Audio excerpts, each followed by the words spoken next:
Hello and welcome to Legends Cast, a podcast about the cards, the meta, and the community of the Elder Scrolls Legends. I'm Mark Lutz from outside of Pittsburgh, Pennsylvania. I'm glad that you're here with us tonight. And with me, I have our co-host, a Dead Broke Nerd. Dead Broke Nerd, how you doing tonight, man? Ahoy there, Mark. See, I worked in an ahoy just for you. Got that ahoy in there, Yeah, that pirate. gotta get that bad boy in there. Yeah, no, I'm doing pretty good. It was a little bit of a busy weekend, I should say, actually. And yesterday I slept so much. Like I worked and then I slept, and that was pretty much it. I just because I mean, let's see, I drove 4 hours Saturday, hung out with friends all day and night. And then drove back Sunday, and then DM'd Sunday night, and so then yesterday I was just like ready to pass out. I was just like, I'm done. I'm just tapping out. So got caught up today though. Our lives are very different. Oh yeah, 100%.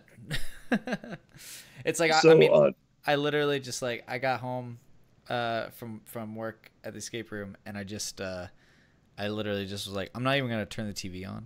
I'm just going to go to bed. Just going right to bed. That's it. So my week on Sunday, my daughter was gone this weekend. So we worked on the recording room like all day on Saturday. I worked with my dad. Then my daughter was gone Friday night with my mother and my father. Saturday afternoon, she got picked up and went to my in-laws on Saturday night, spent the night. I have 3 back-to-back services. So we had a little over 1,000 people who showed up over the course of this weekend for church services. We have a Saturday night service I was at, then 3 Sunday morning, 8:30, 10, and 11:30. So I'm responsible for about 110 different volunteers throughout the course of the 5 or 6 hours that we're doing services. And so I'm in the middle of doing that. And I was subbing in for someone who didn't show up. So I'm collecting offering. I'm standing in the back with a basket in my hands, waiting to go up as our pastor's done praying. And I get a call from my wife, which is like, she never calls me on Sunday morning. So like I answered the phone. I was like, what's up? She's like, not to be alarmed, but Brooklyn is on the way to the hospital. She fell and cracked her face and she's cut. And I don't really know what's going on. So like I collected offering. I ran home. That's my crazy. 2-year-old took a face plant from my in-laws recliner and just cracked her face clean off the ground. And you know that little piece of skin that like connects your upper lip to your gums, that like little thing up there? So her teeth cut that thing. And it wasn't like a bad injury, but it just bleeds like crazy. So they took her thinking she was going to need stitches. We like met her at this Children's Med Express. It's our first time there. We have like the infant in tow. All of that to say, like, we ended up back at my in-laws that day. Thank goodness, no stitches. I like slept for 2 hours because I had not gotten any sleep the night before. Slept for like a couple of hours with my daughter. We spent the whole day, celebrated my father-in-law's birthday. Came home, we pulled onto the main street of our little town, and my daughter, who has this huge fat lip and is like been hurt all day, right? She projectile vomits all over herself, her car seat, in the back seat of our car, and it's like she just had ice cream, and it was like and mac and cheese. It was just like I came in and like I had to take care of the dog. I'm like cleaning up vomit. Like we're trying to get 2 kids like bathed and in bed, and then my daughter Aria wouldn't sleep, so I ended up all night like holding her while playing Pokemon Sword and Shield. So it was just like, and then That's Sunday morning awful. or Monday morning I had to be at work at 7:30 a.m. to go to like a 5-hour conference in the town like 20 minutes away, and hear this awesome speaker, and then come back and work, and then come home and work on the room. So it's been like Sunday to now has like been a whirlwind. And I'm happy. I'm very happy to just be talking about Tessel. I'm not holding any kids. There's no one throwing up on me. I'm not lacking sleep. I'm just talking about Tessel. Oh man, that is that's a rough one there, bud. That's a life rant, life rant. No, glad it's at least over for now. I'm sure there'll be another round of that at some point, but for now. But I got to play like superhero dad. Like I did like all of these things, help my wife out. So like I I got to play Superhero Dad for the weekend, which was cool. And of course, when you have kids, it's an entirely different ball game. But it's been good, and I got a chance to play some Tessel this week a little bit, which I haven't really had a lot of time to do. We're going to talk about that because I also got Pokemon Sword and Shield, and which was awesome. The game is really freaking good. I have not even made it to the first gym yet. I think I got lost in the wild zone for like 2 straight days. Which if you don't play Pokemon and you don't know what Pokemon Sword and Shield offers, it's basically like this open free roaming zone where you actually have control of your camera, which you've never before had in a Pokemon game. And you can just sort of like freely adventure around, and like the weather changes. As the weather changes, different Pokemon appear, and there's like roaming like raid battles that you can get into with other players if you like partner up with your friends and they join your game, and you can like raid battle these like really hard to beat Pokemon. It was kind of like their first stab at a bit of a more of a multiplayer experience, and I think they did a really good job at it. So like an MMO Pokemon. Yeah, but not like when you go into the wild zone, it's not like you see everybody. Like it's almost like a co-op. It's more of like a co-op. Like you can invite up to 3 friends to like zone in with you and fight Pokemon with you. You're not just in there with like 5 million other people. Right. Okay. Yeah, I don't know. The last Pokemon game I played was the remake of Silver and Gold. Oh yeah, Heart Gold, Soul Silver. Love Sure. those. They're great. fantastic. Yeah. I've played basically every single one or a remake of every single game at this point. So and like somewhere on a Pokebox bank somewhere, I have a living dex of the first like 740 Pokemon or however many there are. Oh wow. Like sitting somewhere. So like that's been one of the genres that I've been invested in. Like in 6th grade, Pokemon came out for me in like '99, and my buddy and I with our Game Boys with like 12 batteries in them, him with Pokemon Blue, me with Pokemon Red, would just trade Pokemon and battle on the bus every single day on the way to school. And so like That's there's awesome. so much nostalgia that's connected to Pokemon for me. It's unfreaking real. Pokemon. So much nostalgia. If it wasn't for Pokemon, I wouldn't be a CCG player. Oh, okay. Well, yeah, that's right. Pokemon was like one of your first CCGs, right? It was my first CCG, and basically what happened is kids started trading Pokemon cards and stuff like that. When I was in, first grade, something. I want to say first grade. And maybe second grade, first or second. And I think the first time it came up was maybe kindergarten, but I might be getting my years wrong. But anyways, and my dad, I was like, Dad, get me a bunch of Pokemon cards. I want to get some Pokemon cards. He's like, do you even know what these do? I was like, no, but they look cool. And he's like, it's a game, And I'm like, okay. And he's like, I'm only going to get you these cards if you learn how to play the game. And I was like, okay, fine. So we went and we bought 2 starter decks, and we learned the game and played the game. And then that became like every night that I didn't have something going on, I'd be like, Dad, can we play another game of Pokemon? And we would just buy starter decks and play starter decks against each other. We never built decks, we never really. That's the introduction for you and your dad to it. That's awesome. Yeah, and I mean, that ended up getting me, because he was big into collecting board games and stuff like that. Usually more standalone titles, not like collectible things. Sure. And then eventually he heard about this game Versus system, and he bought some of the starter decks and stuff like that, for that. And that translated into us getting really, really into Versus system, and started going to tournaments and stuff. When I was in 6th grade, we started going to tournaments. So this gives me a great deal of hope for my girls.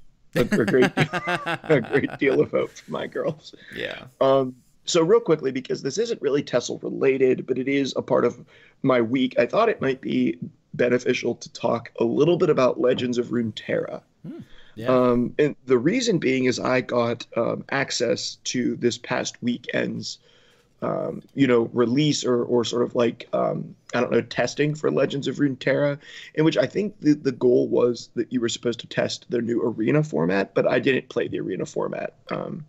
So just to go over really quick some basics of Legends of Runeterra and what's different about it, what I like about it. I'll try to be sort of like brief with this.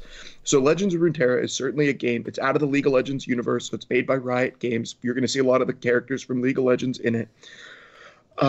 It's a card game where you're once again battling in the same way as anything else, to knock your opponent's health down. Although in this point, you're destroying their nexus because that's connected to League of Legends, and you're going to build a deck to be able to do that. It's intriguing because it mixes a little bit more of Magic the Gathering into Hearthstone. So it's definitely catered to a Hearthstone audience in terms it's a little bit simpler. It's smaller deck sizes, less intense combos, less mathy, less complex, but it's significantly more deterministic and way more complex than Hearthstone is. I did not experience a single card. I'm not going to say there isn't one. I did not experience a single card with the word random on it. It seemed to be a strictly, like, this seemed to be a card game that you could print physically and just play, without needing something special to do random determination for stuff, which was really interesting. So basically the game plays in phases. So you're going to be an attacker or a defender until both of you pass or both of you run out of mana, and then it's going to swap, and the other person is going to be the attacker and the other person is going to be the defender. And I'm going to take a turn, then you're going to take a turn. I'm going to take a turn, you're going to take a turn. So I'll play a card, you're going to play a card, I'll play a card, you're going to play a card, and you have the opportunity to react to that. And whenever someone chooses to attack, the opponent gets the opportunity to choose how to defend. So unlike Hearthstone or Elder Scrolls Legends, this is a shared turn system. Sure. So let's say like round one, we're each going to have one mana, and I will get a turn to spend my mana, then you'll get a turn to spend your mana. So you're swapping initiative, but it's a shared turn system. Exactly. Okay. Yeah. And so there's this skill set in choosing, like, when am I going to attack? Like if it's I'm the aggressor this round, do I attack immediately because it means my opponent has less opportunity to put creatures to defend himself on the board? Or do I play more creatures to the board, letting my opponent spend his mana? Because if I attack right away and he has all of his mana to spend, he may be able to play actions on his turn that are going to be able to screw me that he wouldn't have been able to play had I made him spend his mana by placing creatures on the board to defend with.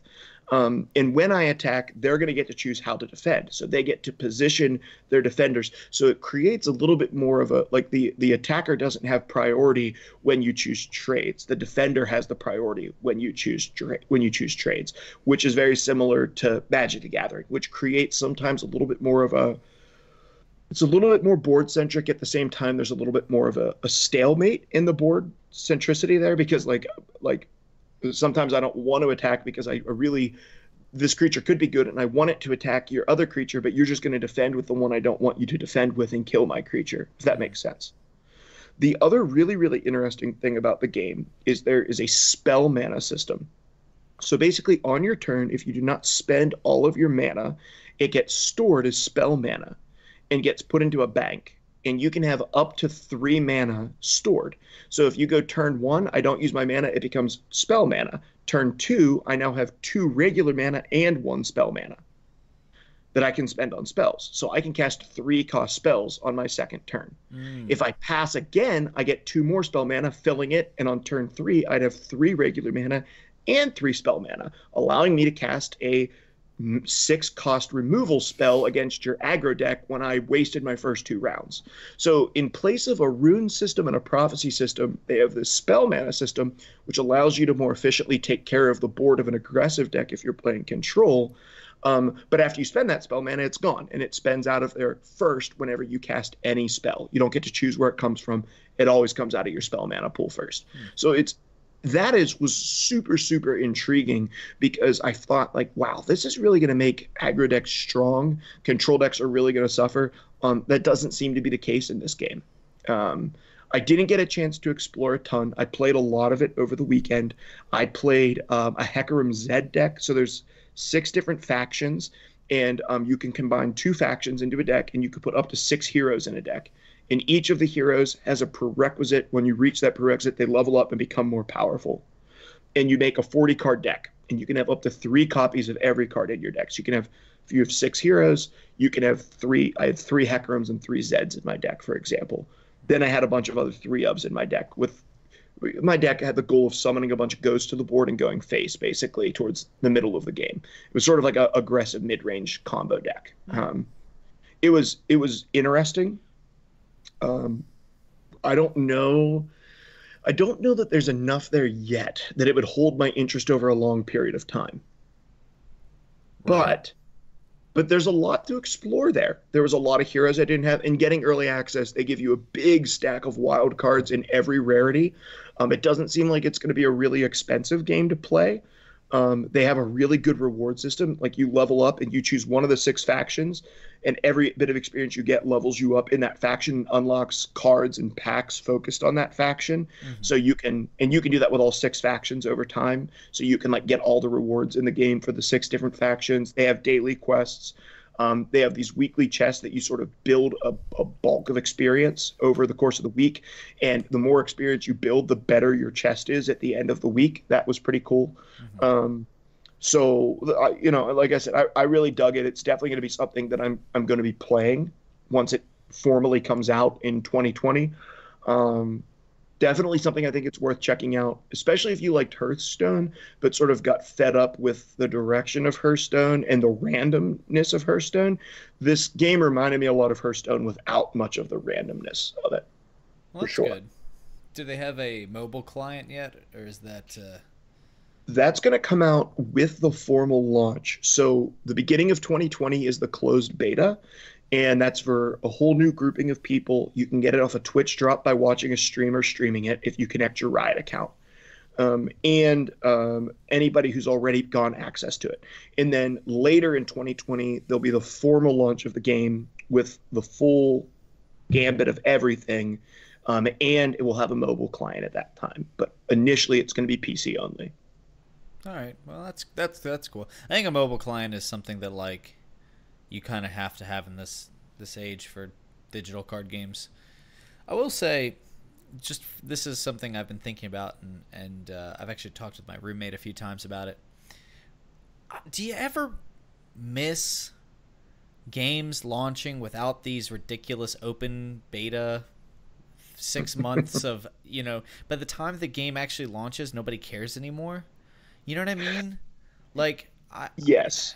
I get kind of sick of it. Like Yeah. whenever I hear open beta and it's more than like just a month, I get pissed off. Like just I mean it's unreasonable, I guess, but like there was something fun about like exploring a game on launch day and nobody knows anything about it and everybody's on the equal footing. You know what I mean? And like yeah, Sure. there were those few people, but honestly the rise of Twitch has made it so that like companies want the press they get from streamers streaming it, especially sponsored or not sponsored, and it becomes those things like they raise awareness predominantly through streaming and not through traditional marketing campaigns. Like that's one of the things that we've seen, and actually especially with these like kind of service games, we've talked about that before, but like these service games, like unless they're really really big titles, like Elder Scrolls Online or something like that, Hmm.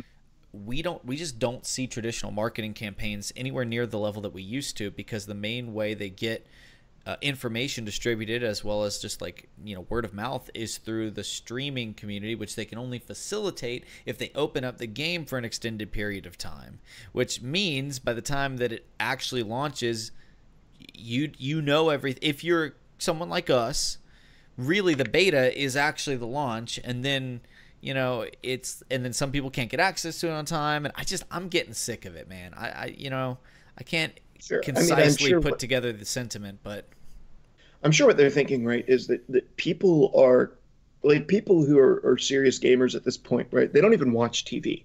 They watch Twitch mostly, right? They may watch shows or Netflix, but they're watching streaming stuff. They're not even going to GameStop. Most people are consuming their games almost exclusively digital download now. yeah, They're not going and buying physical copies. People's PCs don't even have a place to put a disc anymore. true. So I think that they're like, hey, this is where the community already is. There's millions of people who want to buy our game who are already here and they want to know what the game is about. So let's give them the opportunity to sort of see and experience that. And let's, sponsor and pay some of the biggest streamers to come and check out our game. They'll do sponsored streams for it. We can pay them. It's probably cheaper than doing traditional marketing campaigns. I think that you're still going to see some ads that'll come out for Legends of Runeterra the closer that we get to it, right? The same as you do see Hearthstone ads still, and Legends ads sort of on websites where you do see some more traditional marketing. But for example, I think if you go to Legends decks, Hearthstone is advertised on Legends decks pretty consistently, obviously for a reason, but that's a more traditional marketing campaign.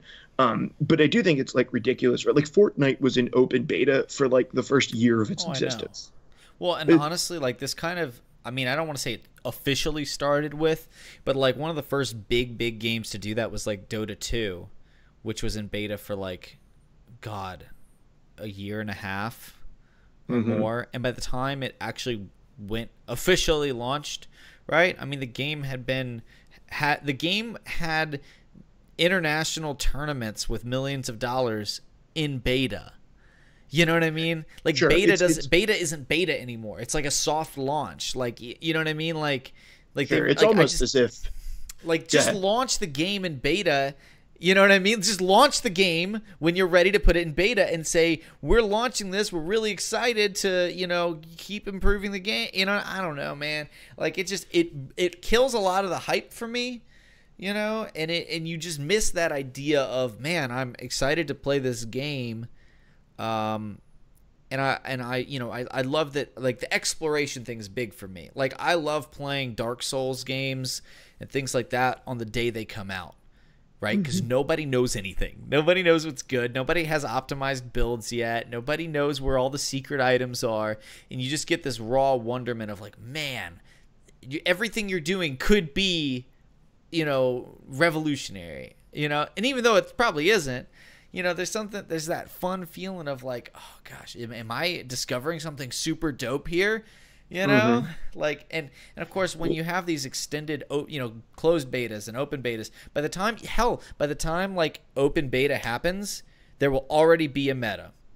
There will already be deck already lists. Is a meta. Well, and I hate that. I hate that is a thing. That I literally went when I didn't want to waste my wild cards. I literally went and I just searched for decks, and I just crafted an aggro, a mid range, and a control deck at the top of what what they were saying was the top of the meta before, and just crafted those 3 decks so that I could test out the game, because there was a defined meta already after one weekend of play. Well, and I'm not anti net decking, for the record. Net decking is anybody who shames net decking can at me, okay? Because net decking is an important aspect of card gaming, and that negative connotation came from the early days of Magic, and it's shameful that it still exists. Why would you not? Why would somebody who wants to be competitive not look for good, credible information? If you think about that for anything else in the world, anything else, any job you have where you need information. No, you have to start all these math formulas yourself. You have to reinvent mathematics yourself. You can't go look up the formula online. It's ludicrous. You know what I mean? Sure. And just because you look at it, you might go and net deck it, sure, right? But that doesn't mean that they're dumb because they didn't have the time or the energy to go and put together, a one-of-a-kind original. Because let's be real, one-of-a-kind originals usually aren't that good, okay? None of mine have been. You need refinement. What they're doing is and that doesn't mean they'll be as amazing as that next person. If anything, you could argue that creative person that knows their deck inside and out might have an advantage against that. And we'll actually talk a little bit about this when we get to deck accesses. But they'll have a little bit of an advantage against that person who skipped the entire refinement process and jumped in with a deck that they don't know how to play. Yep. So but damning them because of that is stupid. But the whole point is, I still think I miss that moment where nobody's figured it out yet, and the fact that those moments are almost always solved before anyone can get access to it. It's just to me it really diminishes the newness of it and that experience. But the fact that, like, in alpha, that open alpha that they did with a very limited group, by the time that the new round of the beta, this closed beta or whatever it was that just happened, came out, there were already theorized best decks, and after whatever changes they made, people already came up with it. And it's because that level of exposure being limited to just Twitch streamers and YouTube content creators and stuff like that, I just genuinely think it hurts the experience for the average player who doesn't have those connections. And I just don't like that is the normal. You know what I mean? I think there's going to be situations where that's okay, but I don't like that it's the new normal. Yeah, I think that the thing that I don't love about this is that they've done like 2 weekends of release to test stuff out before they've gone to a closed. I think that in marketing, right, they do an open beta, and that's basically game release and exploration time for us, right? And then they do a formal launch 6 months to a year later.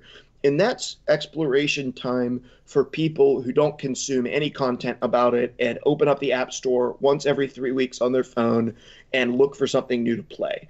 And it just so happens that, this game launched this week, I will check it out, right? That makes sense to me, because the people who are tuned into it know when the betas are coming out. The closed beta system that we're seeing with this, I don't love it as much. I mean, I love that I had access to it and I got to explore it. I love that they dumped a bunch of wild cards on me that other people who start out in the game probably won't get when you download it later. I love that I got a jump start on the Legends Runeterra game. If I like it, that's great. But it does kind of suck for, some folks that have to play catch up, then start off from behind.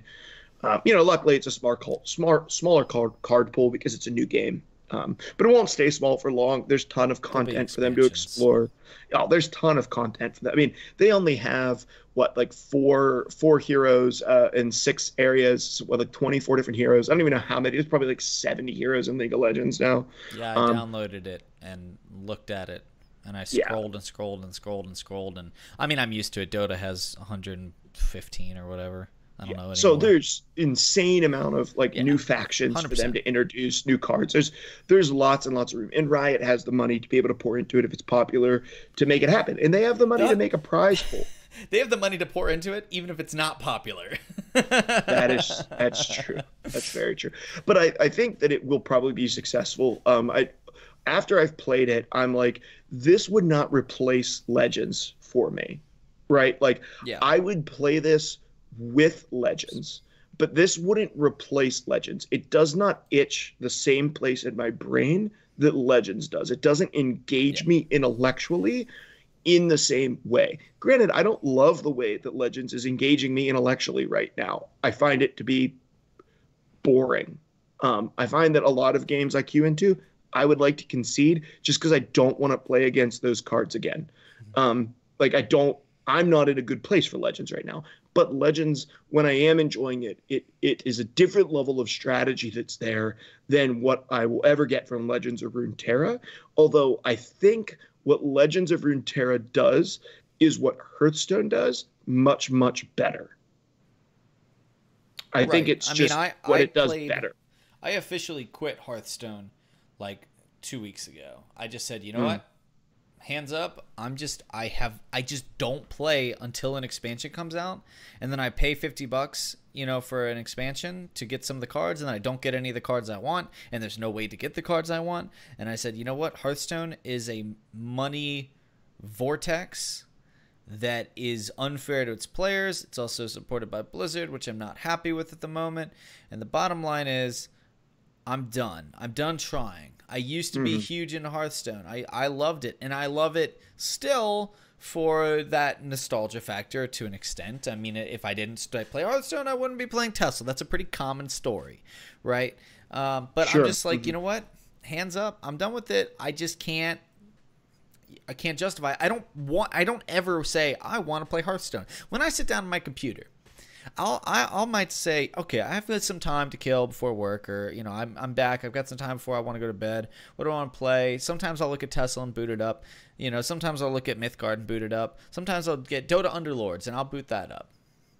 I have not booted up Hearthstone in like 5 months, and I just realized like why keep trying. I think in my mind's like, you've put so much into this, like you need to stick with it, right? But at this point it's just like I have, and I need to accept that I paid that money for the time and enjoyment that I had, or I put those time into grinding out quests for the enjoyment that I had.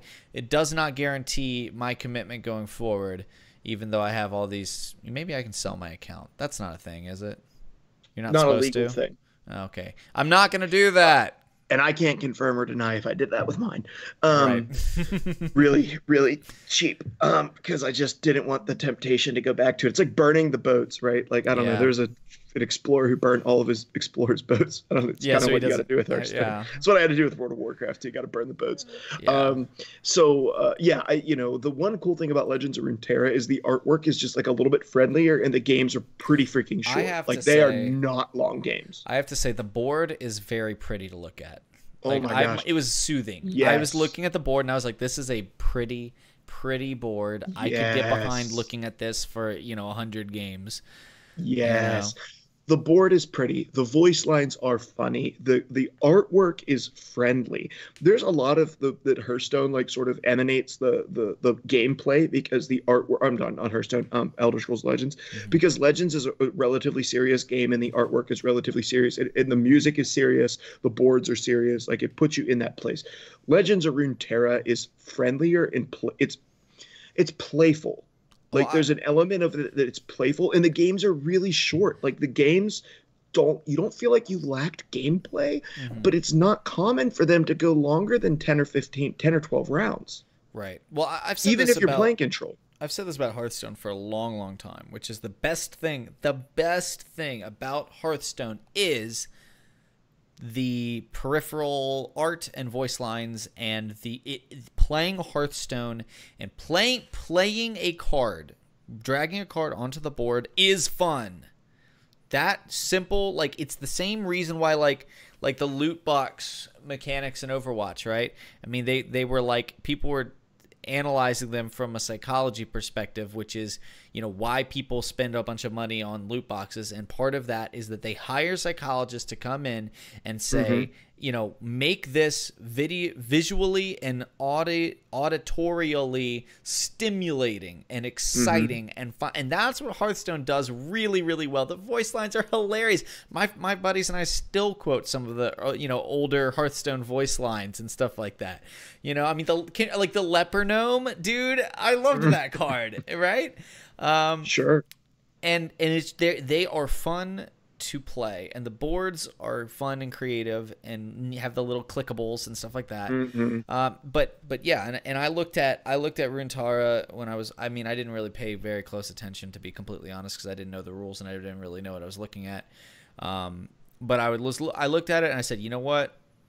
Outside looking in here, but that board is pretty. That board isn't just pretty, it's friendly. And it makes you smile. And that's something that, like, none of these other card games have done in the way that Hearthstone has done. And Legends of Runeterra does that in spades. It's playful, it's bright, it's enjoyable to look at. It's fun to drag the cards into the board. It's fun to drag your cards into attack. It's fun to swipe across your board. You grab one card and you swipe through, and it picks up all the ones that you swipe through. Then you can throw them all on the board. There's something very enjoyable to, and the voice lines are enjoyable. The leveling up of your heroes is very satisfying. And then once you level them up, it levels up all the other copies in your deck. So when you draw them in the future, they're going to be leveled up, and it's enjoyable to try to stop your opponent from doing that. There's a lot of really good things going on here. The depth of strategy isn't there. It's not going to be. It's not created to be. You're not going to come against a Telvanni deck that on turn 14 is going to play 15 cards and combo off, and then give everything a drain and charge and everything else, and then attack you. that it's never going to exist in this game. You're going to have a pretty straightforward game plan. Most people are going to be able to understand what that is, but the complexity comes in the attacking and the defending, when to play cards, when to attack, how to defend. There's a great deal of complexity to master here without randomness, and that creates a much more deep game than what Hearthstone created, in my opinion. Which I think that there's something there to dig into. All of that to say, that's 35 minutes on anything except Tessel. Man. What I mean, hey, listen, we're Legends cast. Mm-hmm, right? Mm-hmm. Whatever legends that may inquire. So now we're going to spend the next 20 minutes talking about Apex Legends. And then we're going to dive into a deep deck discussion on Legend of the Five Rings. Oh, it would go deep. I would fall asleep before DBN was done. But you're not wrong. I mean, Legends cast, Legends of Runeterra, and Elder Scrolls Legends, all one key word in the three of them.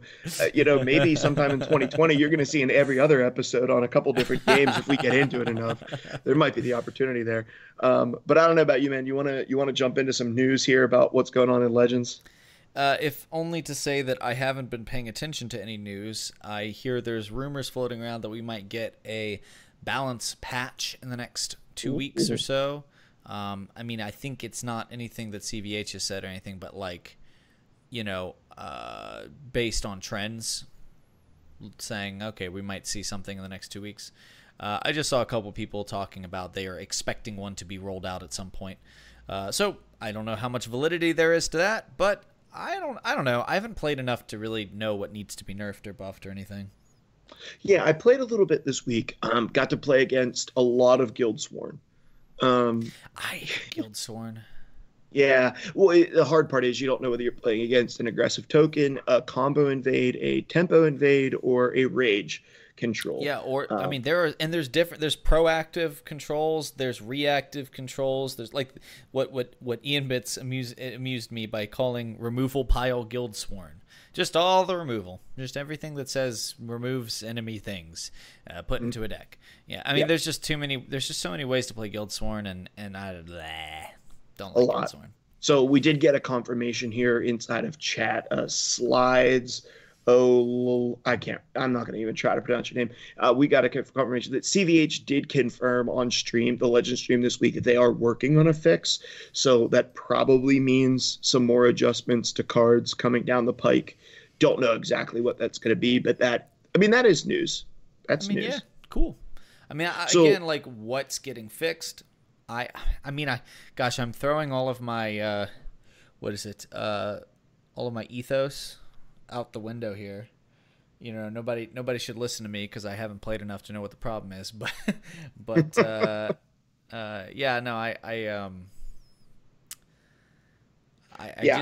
just haven't played. I mean, honestly, for me, like, distance makes the heart grow fonder. That's where I've been at recently.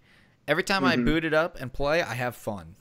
I do. I genuinely am having fun with Tesla right now, but it's because I haven't been playing a whole lot, and I know that. I know that that's why. And I'm okay with it. I sit down and I play some Bone Armor OTK and I have a blast. I sit down and I play, self-damage and I have a blast. Like, that's just where I'm at. Yeah, I haven't really been playing competitive decks. I've been jumping into complete quests. I've tooled around with some more goblin stuff. Went back to an Old Mary deck that I enjoyed playing with some dragons in it. That's cool. That was fun. Calgon Teat is always a fun card, so played a little bit of that. But I have noticed the ladder's definitely polluted by Guildsworn in general. But here's the other thing that I'm noticing, right? Like, the meta has just kind of shifted back to Tribunal, Rage Guildsworn. Like, that's my thing, right? Like, I'm queuing into... They are now defining the environment. Yes. And so, like, I'm queuing into these games, and I'm like, I don't even want to play this right now. Like, I don't have any desire to play another game against this type of deck. Like, even if I know that I probably have the advantage and I likely can win, I'm like, I just don't want to do it. Like, I just don't want to play against your cards anymore. I'm bored with your cards. Sure. So, which is like, I really feel like we're getting to a point where Legends, like, we need to hear some clarification around a card rotation. Like, I Right. really feel like we're at that point. Like, if I'm worried to a certain extent about the future of the game without some announcement, some anything, Well, some word about a rotation. yeah. I mean, and I feel like to a certain degree we are a beating a dead horse here because I mean we've been talking about this for months. I You talked know. about it on like episode 2. Like, where's the Yeah. card rotation? Well, and here's the thing.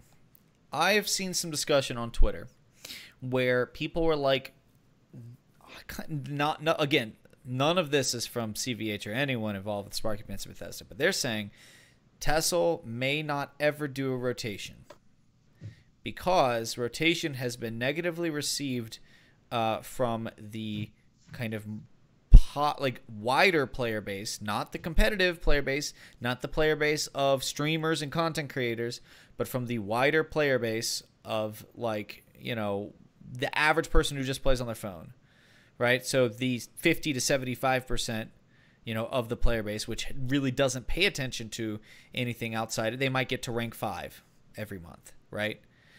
That Mm-hmm. in games like Hearthstone, particularly, rotation has been negatively received and they've lost players. And that Yeah. potentially, and I'm not defending this position, but that potentially Tesla is concerned about that and doesn't want to go down the rotation road and would rather instead look for alternative solutions. Now, I think that's stupid, you Yeah, know, there isn't an but, alternative solution. well, I would love to hear one, but nobody's given one, and I can't think of one. So, I mean, unless you want to start doing things where, unless, and seriously, like maybe this is an option. Unless you want to start doing things where you can only play cards, like when you build a deck, you choose from 3 sets. And you can only play cards from those 3 sets. And so as you progress, if you have 13 Elder Scrolls Legends expansions, when you build Mm-hmm. a deck, you can choose Core Set and Moons and Dark Brotherhood. And you can only build your deck with the cards from those 3 sets. I mean, that's a rotation, in effect. Yeah. Oh, it's so complex.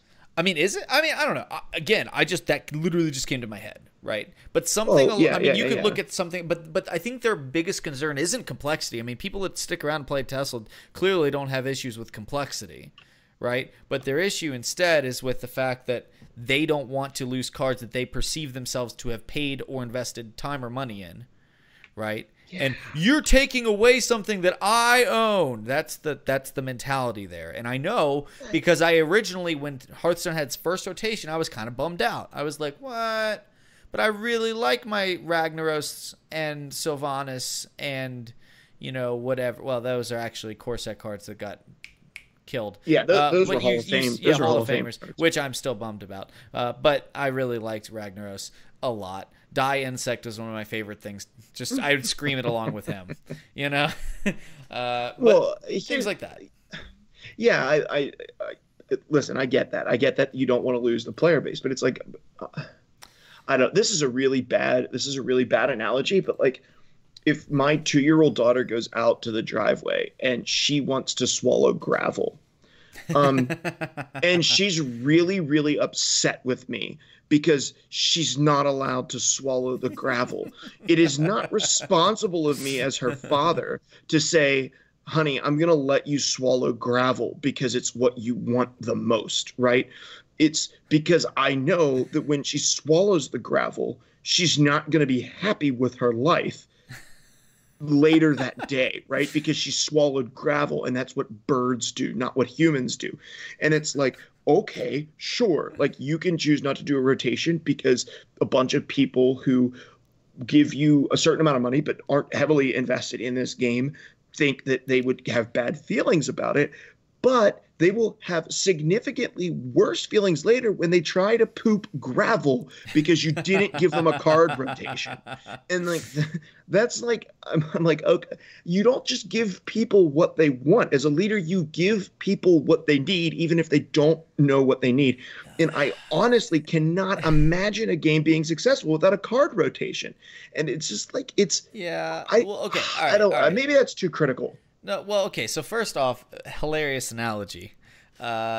Second off, I don't know if I like the reasoning of I know what you want, or I know what's good for you, therefore I'm going to do it because I'm in power. Like, I think that's a very dangerous line of thinking. Not saying that you're applying that outside of the scope of Tessel, but like that's one of those things where you genuinely have to sit and think, like, where am I limiting this? Because eventually when it comes to a business point of view, you can just as well end up punting away all of your customers to a competitor.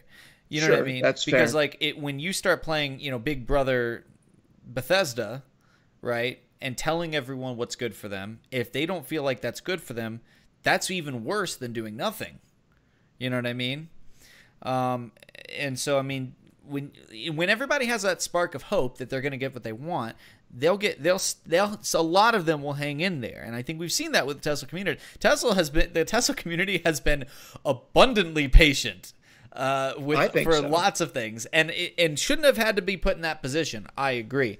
I'm playing devil's advocate a bit here, but I'm simply going off this idea, like, I get why they're in a pickle. Because Tesla Sparky Pants is in a pickle with what to do for rotation. Now, Ian really wants rotation because I am of the more competitive variety who understands to a much greater degree, just the foundational aspects of this game. I understand the meta and those sorts of things a lot more than your average Joe who boots it up and plays on his phone. Am I at the point where I'm going to denigrate that person's, emotional reaction to, oh my God, I just spent all that time crafting my Daggerfall mages. Shit, they're gone. What am I going to do? Even if he gets refunds, it still feels like a waste of time. Even if he gets the refunds, it's still a negative emotion, and there's nothing we can really do to remove that negative emotion. Okay, and it's really hard for somebody who isn't someone like us who's played card games for a long time, and who maybe isn't tuned into our podcast, doesn't understand the reasons why rotation is important. They may not see, wait, you're taking cards away and that's supposed to make the game better, but now there's less choices. You see what I mean? Yeah. And we know that that's not we know that's not true. We know that rotation would be good for this game. We know it. Mm-hmm. But they don't know it. And that's why Sparky Pants and Bethesda are I know that they're agonizing, and I've got to imagine there are voices on either side screaming at each other in the weekly meetings whenever it gets brought up, Sure. And like I got that a little bit more for Hearthstone, right? Because you went from a standard to a wild rotation, and wild clearly did not get the support that standard rotation did, and it never was going to get the support. And so even if you were a competitive player, you're like, wow, I ground out all these games, I got all these cards, and now I can't use them in the format that I want to play them in. But it's not like Tessel has a competitive format. And I'm not trying to say anything bad about the people who are competitive. We had Endozo on last week, but no one's grinding games for $1 million tournament in Tessel because it doesn't exist. Just because there's not a prize pool doesn't mean there isn't a competitive community. I mean, that has always existed in any game. There's always people who try to play the game to the highest level, with or without rewards. I mean, you see that in every game. The World of Warcraft, even if there's no rewards, they'll I mean, obviously there's in-game rewards and stuff like that. I mean, you take any game and there's somebody trying to optimize it. I mean, sure, that's but if you do a rotation with a standard set of cards and an eternal format where you can go and play all the cards in, and Bethesda's not incentivizing financially either of the two, then you have an equally competitive scene, both in your format where all the cards are viable and a format where a limited set of cards are viable. Or even keep that being the competitive scene, but give us options, give us a format where it is. Don't financially back the one that only plays the latest 3 sets. I agree. Back the full. I agree that based on the level of, financial involvement, I guess I would say, that I think a wild format would be a solid approach. Just say, hey, we're not getting rid of your cards permanently. You can still play them in this other format. Make a third ladder. You have arena ladder, you have standard ladder, and you have wild ladder. I think that'd be fine. I will say though, I don't think they should ever just get rid of cards. Well, I don't think, and Hearthstone hasn't either, right? Mm-hmm. But I will say with Hearthstone, the part of the reason why Wild, you hit the nail on the head here. Part of the reason why Wild wasn't overwhelmingly accepted, was that one, what you said, which is that from a monetary perspective, the tournaments and all, you can't make money really with Wild. You make the money in Standard because they're pushing you to buy the new cards. Get that? But there's that second reason, and this is really important. And I think a lot of people would underestimate the value of this. You have a large portion of players who are also content consumers. Okay? Mm-hmm. They're not content creators. They may not even be active members of the community, but they exist. Content consumers. These are the people that tune in and listen to this show and may never Discord. These are the people that watch my videos and Silverfuse's videos, Blade's videos, and don't comment. They maybe like the video. They don't engage outside of that, but they consume it. Here's the problem. Are the content creators, you, me, DT Blade, Silverfuse, Lasergician, or the competitive players, Endozoa, Super Thanks, Thuldir, none of us are going to play Wild. And that's what happened to Hearthstone. Yeah, none of the content creators touched Wild. They still don't. Every once in a while, one of them, Disguised Toast, will get a whim of some crazy weird combo he can do in Wild. He plays it for like 1 or 2 streams and never goes back to it and touches it again. Why? Because that's not where the innovation is happening. And that's not where the competitive scene is happening. And frankly, anybody who played for a long enough time doesn't want to go back to the world where, greed piles of tribunal are a thing.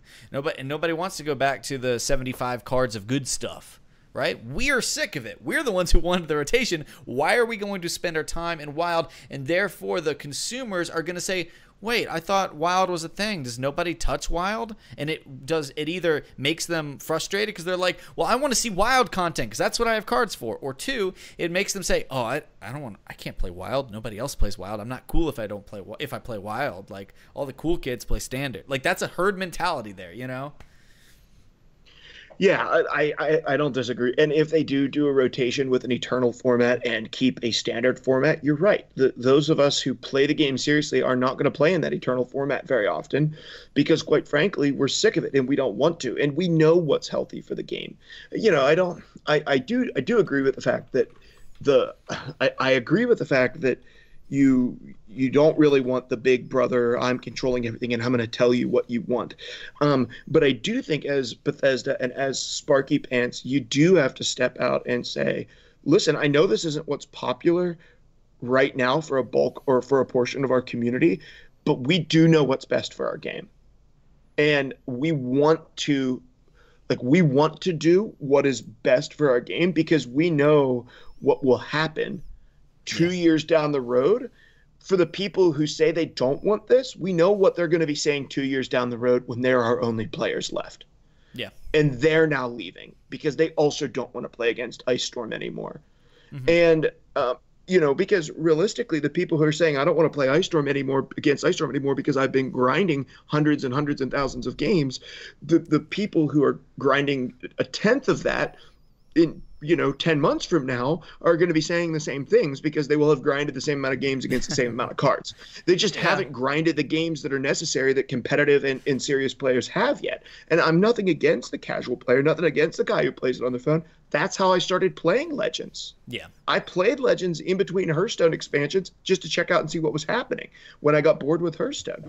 But I'm looking at this game and I'm like, I genuinely, it's not even for me. It's not a matter of, oh, I don't want to bum people out. I'm like, are you going to be bummed out when the game isn't here anymore? Because if you don't get a rotation, I think that's what's going to happen. Yeah, for sure. For sure. I mean, look, I've been playing devil's advocate to an extent, less because I don't want rotation, but more because I'm kind of... what I don't want is everybody hitting the panic button and saying, rotation is the only solution. Because I I don't know if I strictly believe that. I believe there's got to be a way. I mean, I kind of like, now more than I'm thinking about it, I kind of liked my idea of pick 3 sets.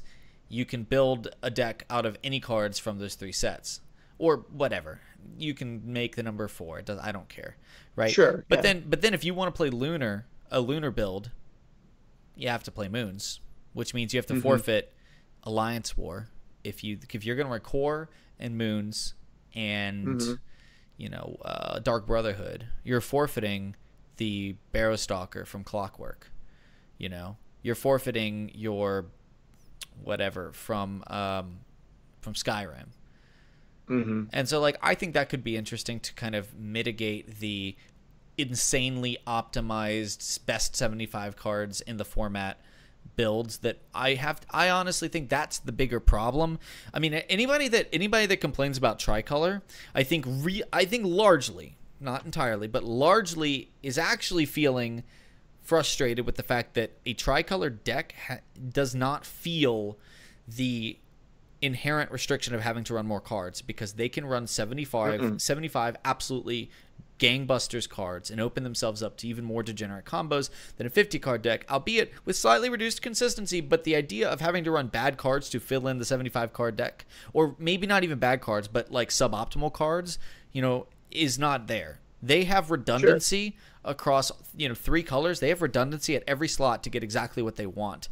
If they really want a beefy 3-drop, right, they can run Young Mammoth, and then they can go over and grab a 3/4 from this other thing, and grab a warded 3/3 with Doomfang ally or whatever, and they can have, all of their 3-drops can effectively be as good as Young Mammoth, right?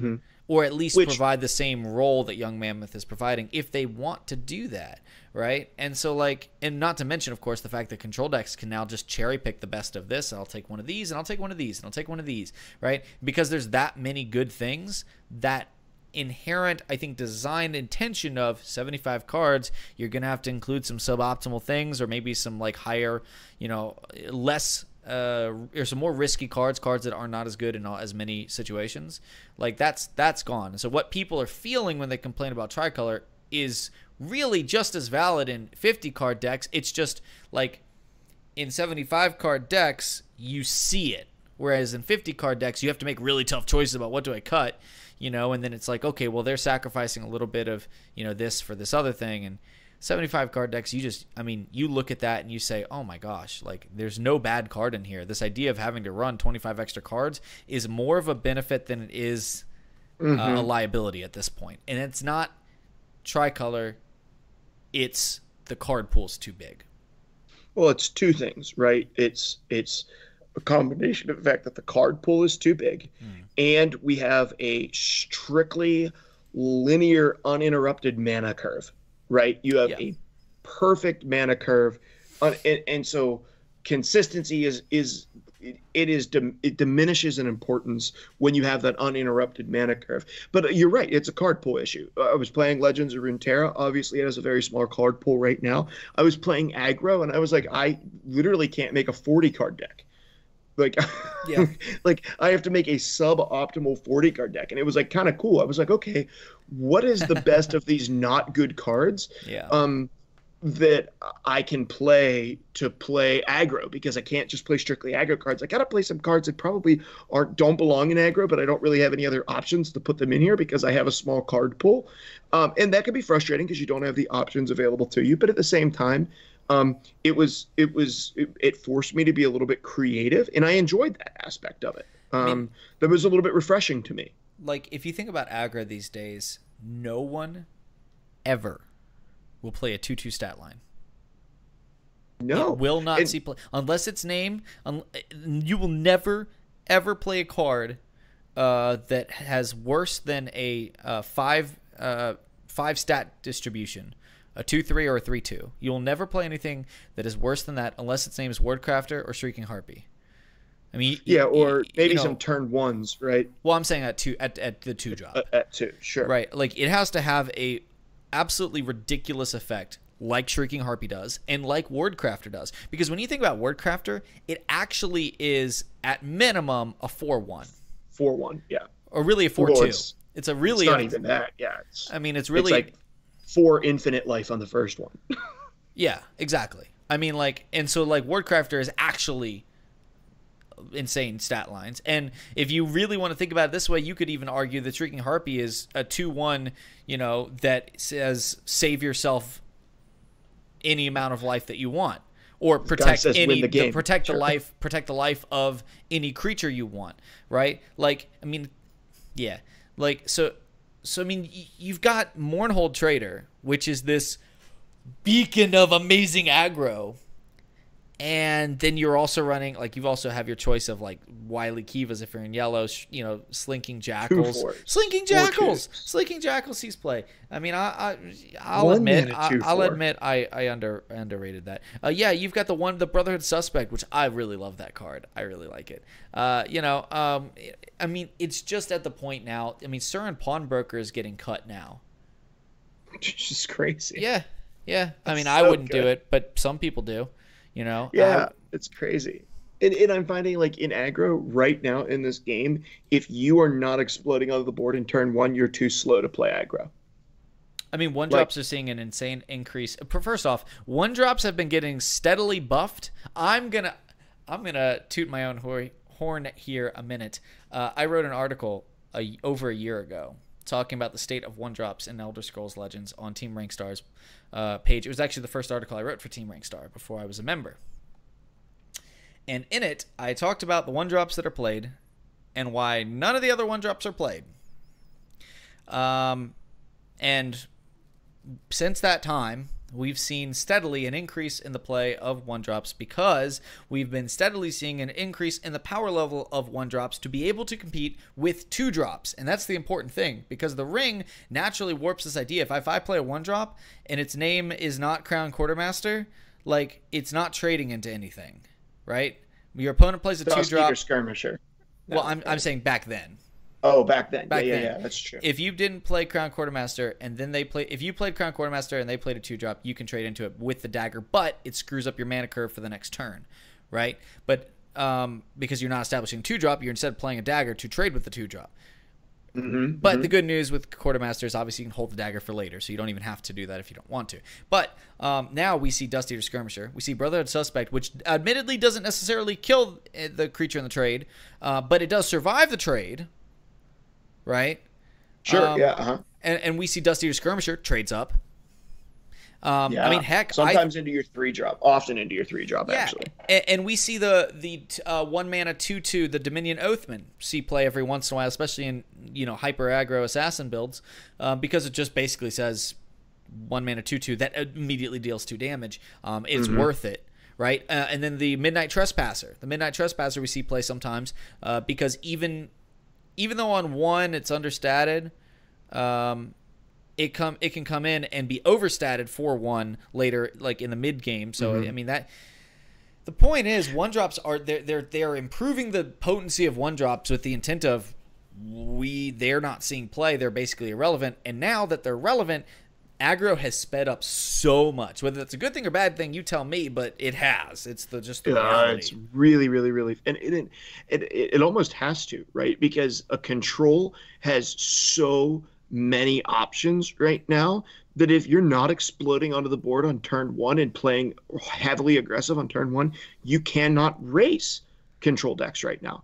You just can't. They're too efficient at dealing with your board. They can deal with your board too early. They have too many options at their disposal. Tri-color control is very, very strong at oppressing aggro. So your aggro decks can't be they have to be so fast. Like, they have to be really fast right now. Like, I don't know, I was playing Empire, and I was like, if I don't have a turn 1 card in my hand, like, and you're playing Tribunal or Guildsworn, I can just surrender. Like, if I'm not coming on the board on turn 1 or ringing on turn with a 2-drop, like, it's hardly worth me even playing against you, because I'm just not going to be fast enough, because they can play like Harpies and Wardcrafters and things that are going to be able to compete for the board early in the game super efficiently. I mean, I think you're right. That may not be the best place for Tessel to be in. I will say there's something to be said for, if you know that that's the reality, need to build your deck less greedy. Not you, but people need to build their deck less greedy with the idea of we do have a mulligan phase to ideally find those cards that can answer. And so maybe increasing those 2s and 3s or dropping an extra defensive 1-drop in the deck like a Deepwood Trapper, or shoot, the 1-drop that we were just talking about, the Dusty Skirmisher, can be defensive if you want it to be. You know, oh great, I can kill that Wardcrafter. Phew, you know. So like, there's something to be said for like these archetypes having more streamlined game plans, and the idea of like we as players need to learn or at least know how to adapt to them to be able to counter their more optimized lines. Is that the best place for Tesla to be? I don't think so, only because it's not necessarily a problem when the archetype has a defined game plan. That's not a problem in my mind. What the issue is when they have an insane redundancy, which I've already touched on. But when you know that all your 2-drops accomplish the same thing, you don't care what 2-drop you draw, right? There might be a preference. Yeah, Mournhold Trader, you know, is the best choice. Great. You know, but all my other 2-drops are fine. They'll get the job done. You know, okay, Young Mammoth. Ah, darn, I didn't get Young Mammoth, but I got Haunting Spirit. Sure, yeah. Great. I got Manic Jack. Cool. You know, I remember back when, and I talked about this a while ago, I remember back when Control Mage was in like base set. Or maybe it was Skyrim, I want to say. And some people played the 2-mana 1/1 that put a random Atronach in your hand. That card was played. I mean, that's my biggest example of, you know, what you were talking about with Runeterra. Like, oh man, I can't fill, you know, I don't have enough 2-drops that are super, super aggressive. I have to find something else to fit in there, you know? Sure. And is that the best environment? I like those environments because I like to get quirky with my, you know, fill cards. But I can respect that happy medium. And honestly, I gotta say, I think that people hate on the Houses of Morrowind meta way more than maybe it should have been hated on, if only because we were stuck with it for so long. You know, conscription? That's conscription Telvanni. That right? was conscription Telvanni yeah. Meta, and there was issues. You know, conscription was too strong at 11. You know, when Nixox was the first Nixox nerf, I think was really important. You know, but like the biggest issue there was, frankly, if you can imagine that card pool, right, that amount of cards, but with all the tricolors enabled to kind of even out this, you know, disproportionate idea of, you know, how valuable certain cards are because they are accessible in tricolors and not. Like, I like the tricolors exist. I just kind of wish we had that reduced card pool. But I look back at the Morrowind environment, and I say, you know, this was at the point where if it wasn't for you know, how long that meta lasted without any sort of fixes, without any news of new content or anything like that, I would say that was a really good amount of total cards in the pool. You know, and that was what, four sets, right? That was Core, Skyrim, no, 5. Core, Skyrim, Brotherhood, you know, and Clockwork, and Morrowind. And then 2 of those sets were smaller. 5 sets. I liked that size. And so, like, looking at how we would move forward, how do you achieve that size, or maybe just a little bit more? Yeah, like 3 to 4 sets. 3 to 5, I'd say, because especially when you're looking at the smaller ones, like, you know, like Isle of Madness. And frankly, I was a little bit disappointed, to be honest, that this last set was not a story expansion. I like story expansions. I like playing that single player content. I also like smaller additions to the card pool. I think that I don't think upsets that we're the balance a lot more, you know, and yeah. I think they're done with story expansions at this point, to be honest. Which I think is a mistake. I really do think it's a mistake. It allows people to go in knowing what they're getting and how much they have to spend to get that. I think that's good for the consumer. I think that's good for, you know, for players that otherwise might say, I don't want to spend, you know, $40 for packs when I'm not going to get everything. Instead, yeah, it's a smaller content, but I can stay up to date on the game paying $25. I know exactly what I'm going to get, and I get the bonus of some single-player goodies as well. Yeah, and I personally, just as a Elder Scrolls fan guy, right? Like I like that they explore parts of the Elder Scrolls universe that haven't been explored, that they're creating lore, that they're showing, like, I'm okay with Tessel contributing to the overall lore of the Elder Scrolls universe, not just in the card game, but across the board. Sure. And you know what? I would love to see there be some characters or some things that we explored in Elder Scrolls Legends that come up in the mainline Elder Scrolls 6 someday. You know, I think that would be really cool. We saw that in Hearthstone. We saw some of the characters that Hearthstone created incorporated into World of Warcraft eventually. That was cool. Love to see that, because I agree. I love the single player content. I think they're done with it. Just to be honest, like I don't think Sparky wants to do it. But I did like it. And it was one of the things that drew me to Legends, because Hearthstone quit doing that. Yeah. Well, and I love the single player. And I would say that was a big mistake when they did that. So, I mean, that is started when they did their last story expansion, which was Karazhan, I think. Yeah, that was like the party. That was where that's the one where I started getting behind on cards, and I never had everything. But after Karazhan, because what happened is I was building up gold, and then Karazhan came out, and I said, you know what? I love this game. I don't mind paying $20. I don't mind that. And what that's going to allow me to do is stockpile my gold and make sure that when I get to the next expansion, you know, I can make sure I get 75% of it. Not all of it. I never 100%ed, you know, any set. Not one. I mean, I played a ton of Hearthstone and I never did that. Right. I mean, it was still at that point where you get just enough to build what you got enough to build what you wanted, but because you were able to stockpile, you know, more, that was a mistake.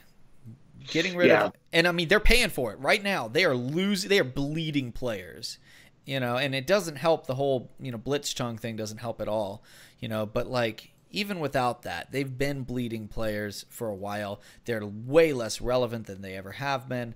Hearthstone made a mistake getting rid of story expansions, and I would hate to see Tessel make that same mistake.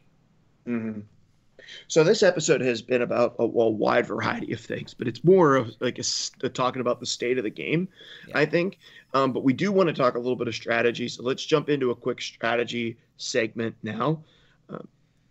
Okay, so in this strategy segment, which is kind of a new thing, but it was sort of, I think it was provoked. This is DBN's idea, and it was provoked a little bit, I think, for me anyway, of some of the stuff we had with Endozoa last week, where I was like, it'd be cool to talk a little more dips. So we're talking about axes today, and I'll be honest with you. I said, yeah, let's talk about that. And I don't have any idea what you're talking about. So you're going to have to start our conversation off on the axes of Elder Scrolls Legends for strategy talk. Oh, well, to start with, Endozoa has a way more in-depth explanation with this. I think it was like over a year ago that he did this on his channel, where he got, really deep into it. And I'm trying to not get too deep into it.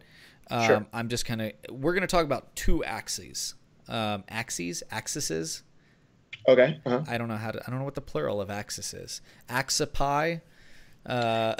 It's definitely Axipie. Out of all the options, Axipie. Axipie is the one. Perfect. Yeah, that's it. And we're going to talk about the two main ones that I think Endozoa, who is the kind of the person that brought this, he didn't innovate this philosophy, but kind of brought this to the minds of, Tessel players. I'm sure there's a bunch of stuff on this when it comes to Magic, but in the case of trying to apply this, I kind of wrote and actually recorded for the Master Series. You guys probably saw on Team Rinkstar's thing, we would run these in the commercial break, or not the commercial breaks, we'd run these in the breaks between games, casted matches. We do these kind of little videos where we talk about different things, and this is the one I kind of wrote on, was the deck axis, and so, like, first off, the whole reason to understand deck axis is to understand the game plan and how it wants to implement its game plan of your deck or your opponent's deck. It helps you kind of figure out how it wants to play, and how the cards work together. Now, this is in general, not in specific. So obviously in specific, you have things like, oh, here's my Gardener of Swords, and it wants to work together with my Satanine Courier. That's in specific. But when you look at in general, you look at how cards that want to, how fast they want to play. Are they reactive? Are they proactive? How do you evaluate a card and understand its role in a deck? And then, of course, identifying a deck's general game plan. This can actually be really helpful on ladder if you're still learning the game, you don't know all the decks, or even if you do know the decks and the types of cards. Sometimes, and Endozoa talked about this last week, if you guys recall, he talked about how you can make text to these different ideas. So for instance, like a control tribunal, you can have extremely reactive builds that have all of the removal, and then you can also have these more proactive, closer to mid-range decks that have lots and lots of guards, right? They both accomplish the same thing, which is to slow the game down and stall, and that's control. That's a play style, right? But what we're talking about is this axis of how it wants to achieve that goal. So, okay, sure. When you're evaluating a deck list, I think the two most important ones to start with, and there's axis for all sorts of other things, but the most important ones, in my opinion, are fast and slow, and proactive and reactive. Now, it's important to note, fast and slow don't necessarily mean aggro and control. That's not what we're talking about here. Fast decks want to win quickly, whether it's by building a powerful board state, which is traditionally assumed to be aggro. Aggro is not actually, aggro can be reduce your opponent to 0 life, but traditionally that's like a burn play style, right? Aggro wants to establish a board presence that is so strong that it cannot possibly lose. The opponent can't come back from.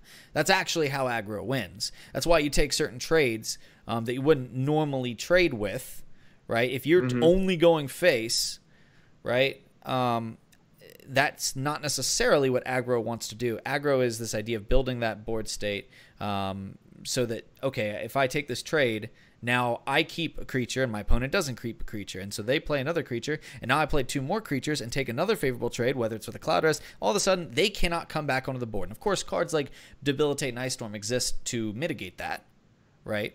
Sure. But in general, a fast deck can win by building a very powerful board state, one in which the opponent cannot come back from, and at which you have such a strong board that you cannot lose. So think about a deck where you've got 4 or 5 creatures and most of them have above 4 health. Well, now even that Ice Storm's not going to do the trick. But Sure. Another fast deck could be assembling combo pieces. Okay? I mean, in many ways, a fast deck could be that really crazy burn build before it got Lenito Hexmage got nerfed, if you recall.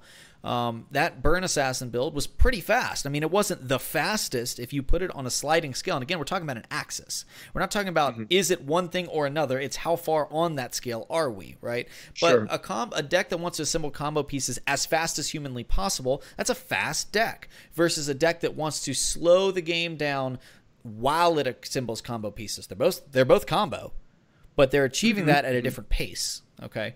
Meanwhile, on the other side of things, if we're working on this slow and fast axis, slow decks will operate on win conditions that become much more viable later in the game.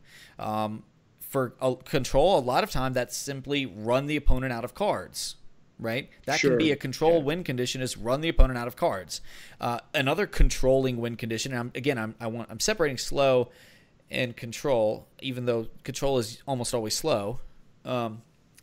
But you can look at something like assembling, a 1-turn kill combo, so like a rage combo, right? Or a Flesh Atronach combo. And those things are only viable later in the game because even to a certain extent, the hand buff decks could be considered slow. Right. Oh, absolutely. Hand buff decks are definitely slow. And these decks want to win, but they can only win later in the game when they have more resources, they have more mana. And so, I mean, that is when their win conditions become viable. And then on the other side of things, right, we have proactive versus reactive. And this is where it gets really interesting. I mean, I think fast and slow largely are kind of obvious. And I mean, obviously, you can have fast decks that build the big board states, assemble combo pieces, maybe something else entirely, right? And slow decks typically they're rhyming with control, but proactive is kind of designed it's less separated from the speed and more about how they're advancing their game plan, regardless of what their opponent is doing, right? So proactive cards, you play them, doesn't really matter what your opponent's doing, right? You're by playing this card, you're advancing your win condition. So for aggro, playing aggressive creatures can be an aggro proactive play. Young Mammoth is an exceptionally proactive card, right? Sure. It doesn't do anything to your opponent, but what it does do... I think DB, a really, really good example of this is in green, both 2-drops. A proactive play is Mournhold Trader. A reactive play would be Fighters Guild Recruit, right? Both 2-drops, yes. Both in green. One is clearly proactive, one is clearly reactive. Largely, yes. I mean, there are situations where I think your Fighters Guild Recruit could be a proactive play as well. But a better example, really, here would be, and I'm gonna actually, this is actually a really interesting dynamic here. With proactive, like ramping Magicka, a control deck like Ramp Warrior or Ebonheart. Ramping Magicka is a proactive way. The win condition is slow, which is you need the Magicka to play these big swingy plays like a Rage or a Flesh Atronach OTK or something like that. But you have to get there not just by sitting around, but by actively ramping your Magicka. So in many ways, like Ramp Warrior or, for instance, like or Ebonheart, Slay Ebonheart or something like that, these are proactive control decks. Largely. Now, there are still reactive tools, so it wouldn't be a 10 on the sliding scale of, proactive, but they're proactive game plans. Establishing synergistic board states. So, for instance, like putting out that Gardener of Swords, right? I mean, if I'm playing my mid Daggerfall deck, it's a largely proactive deck. My Gardener of Swords isn't really messing with my opponent, but it's setting up synergistic plays that are going to advance my overall win condition of trading with my opponent's creatures and building a strong, powerful board that has survived that early game aggression and can now turn and win across 1 or 2 turns. And actually a really good example of kind of a proactive deck that is not aggressive would be like the old Miracle Scout, right? I mean, that was a combo deck that was almost entirely proactive. You'd play all these cards and you wouldn't care what your opponent did. You assemble that win in the mid, to late game through your board-centric card draw and the combos of playing those creatures into the lane with Disciple of Namira and your Thieves Guild Fence. But you'd play the creatures, and even though those creatures aren't attacking face, those creatures are advancing your win condition because they're assembling a draw engine. Yeah, I think very similar to even now, right? Like what was the Invade combo deck versus like Control Tribunal, right? Invade combo, even how it is now, is there's some reactive elements to it, but it's largely proactive. You don't really care what your opponent does, and what you're trying to do is you're trying to go back and you're trying to advance your win condition by returning gates to your hands, assembling the right cards in your hands to go off.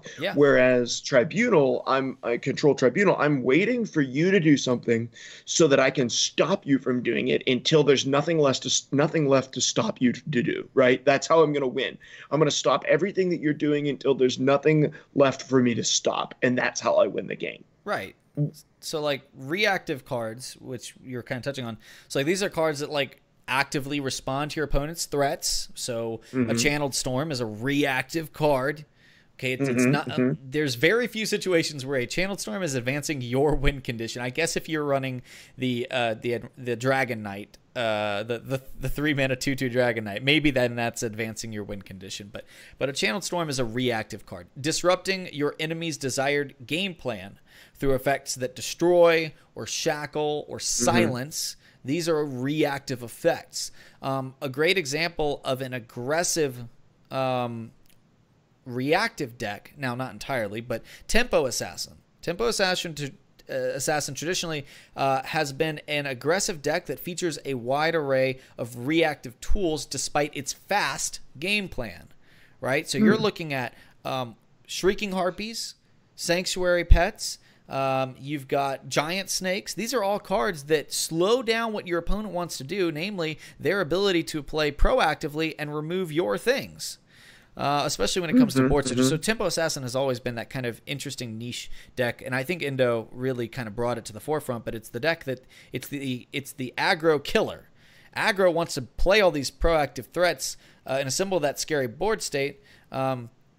And your Tempo Assassin deck is reacting by playing a card that can threaten your opponent's life total while also stopping you from lowering my life total or taking trades that would remove my board, a.k.a. stopping you from bringing my life total 0, which is a win condition, and or stopping you from assembling a board state from which I cannot come back from, which is another win condition. And so you're looking at like, there are, when you first look at it, you say, okay, proactive is aggro and reactive is control, but it's so much like deeper than that because it doesn't actually pertain to these wide archetypes that we perceive as aggro, control, mid-range, and combo. It has much to do with how you're achieving it, and that's where these deck axes are really useful.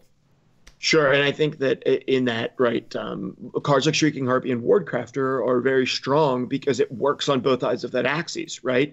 You can play Wardcrafter and you can play Shrieking Harpy as reactive tools, but you can also play them as very proactive tools in a slightly more aggressive build or a slightly more proactive game plan, where you oftentimes you saw these things in a mid-BM that could use them as a reactive tool at the beginning of the game and then could turn them on their head and use them as an aggressive, not reactive, but proactive tool towards the middle of the game where they were trying to push damage and win the game. And so I think there are some cards that sort of split that difference really well. And those are cards that see a ton of play because they're very, very, and I think when we look at card flexibility, that's one of the things that you're looking at, right? Can this card flex between reactive in situations where I need it to be reactive and proactive in situations where I need it to be proactive?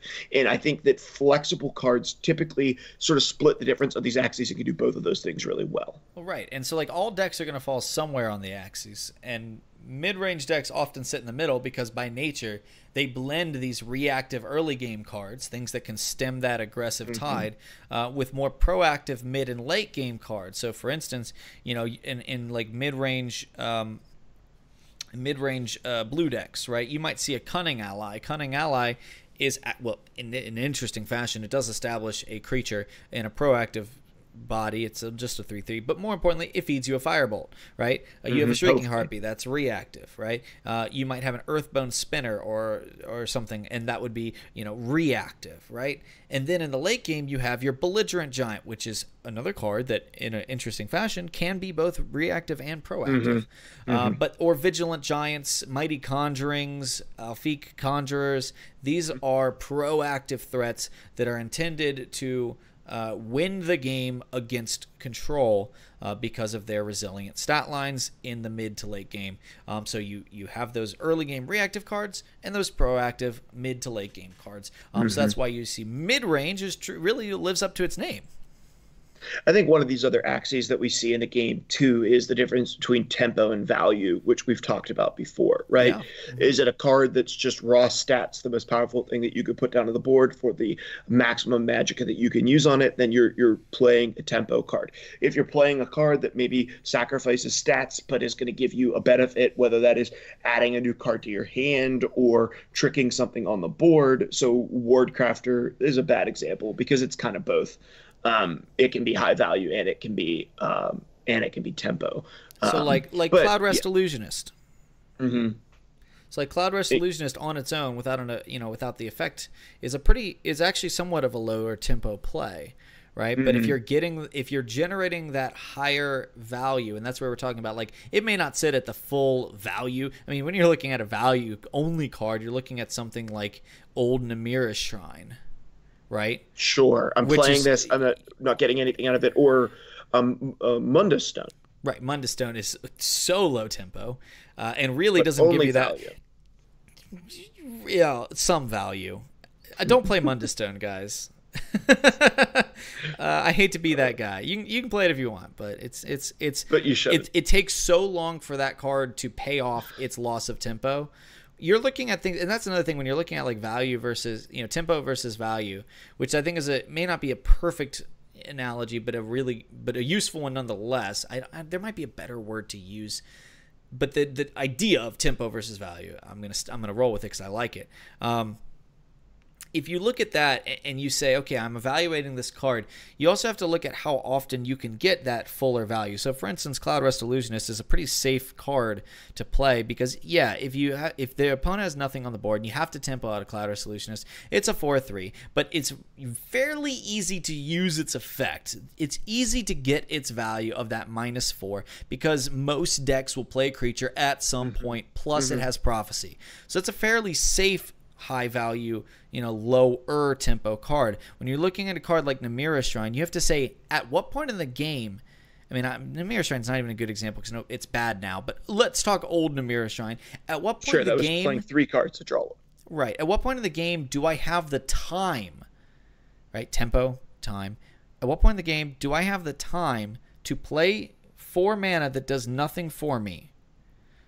And not, and not lose, right? And not advance. But because sometimes by playing a really low tempo play, you advance your opponent's win condition. For instance, Divine Fervor can be a very low tempo play if you can't immediately capitalize on it. So just playing a Divine Fervor on 5 because it's good is not always necessarily a great play when you only have 1 creature on the board. That is low tempo.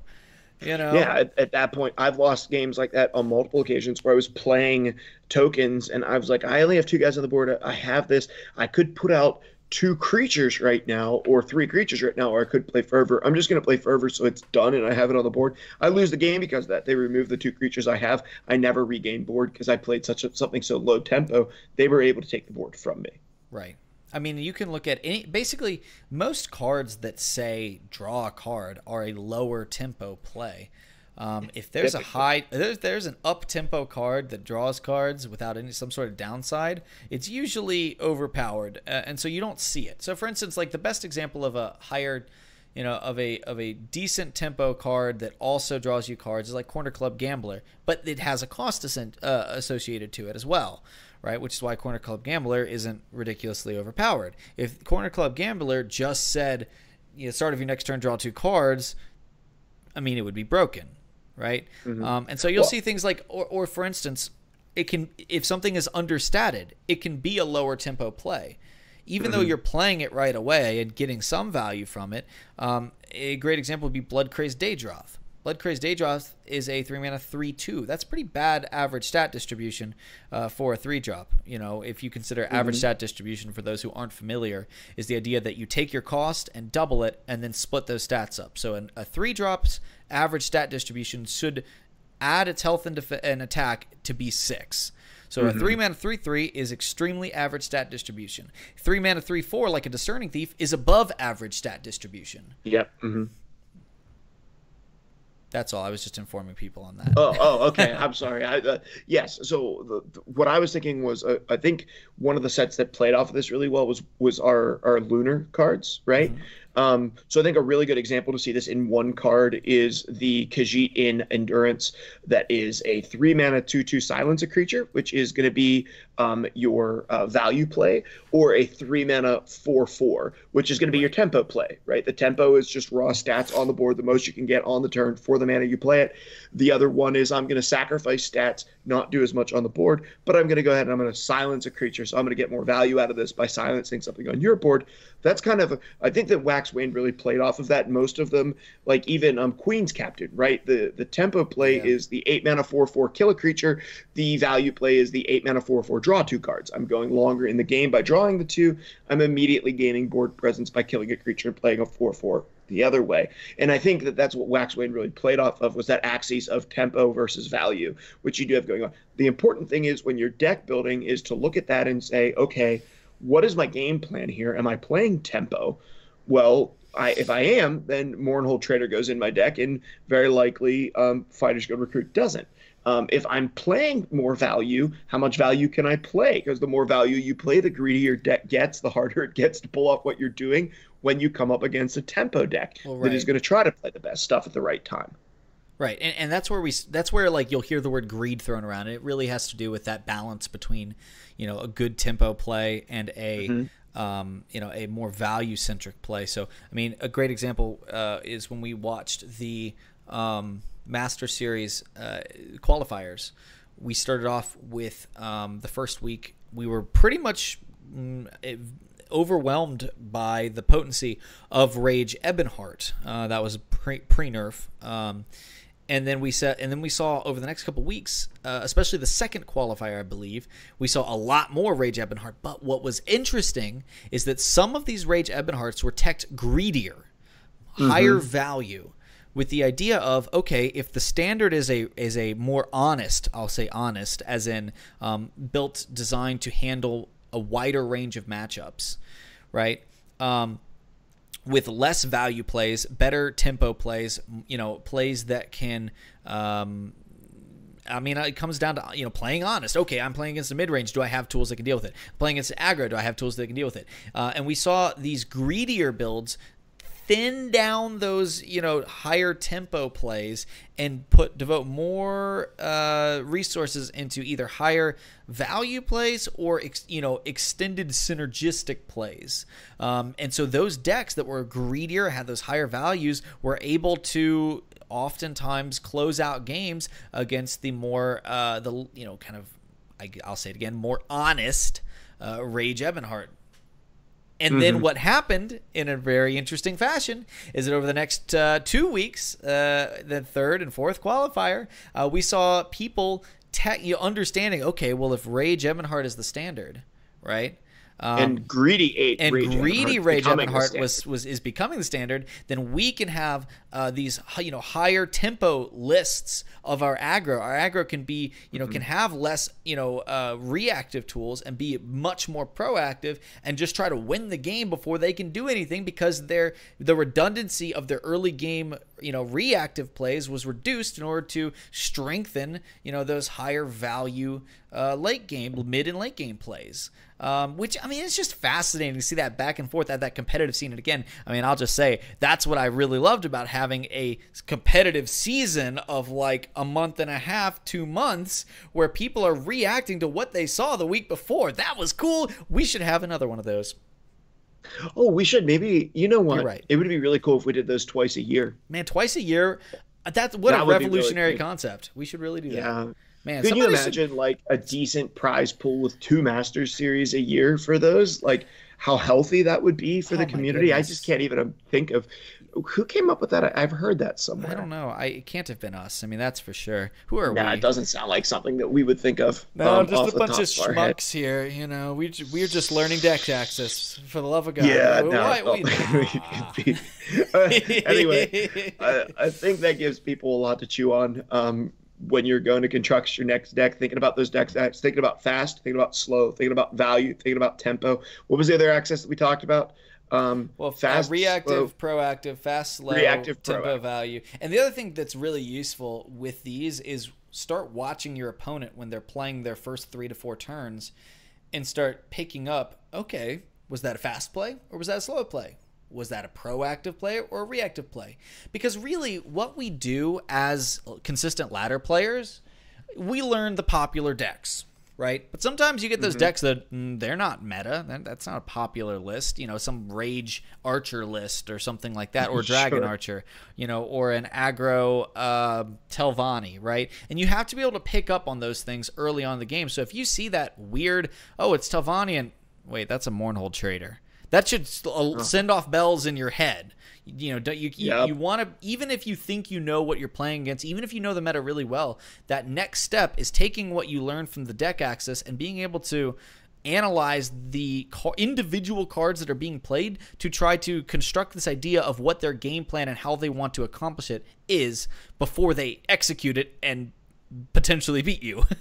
And of course, heck, if you have an extremely proactive deck, maybe you don't care what their game plan is, but that's still something to be aware of. And it can actually, when we play and we start seeing a Halalu list that's playing aggressive things, we say, okay, it's aggressive Halalu. I kind of know what's in there. However, you have to remember Halalu is actually an aggro deck that has a lot of reactive tools, and people don't realize that. When you have Candlehearth Brawler, is that right? Candlehearth Cradle? Candlehearth. Yeah. There's Candlehearth Brawler, Cradle Crush Giant. Things like that.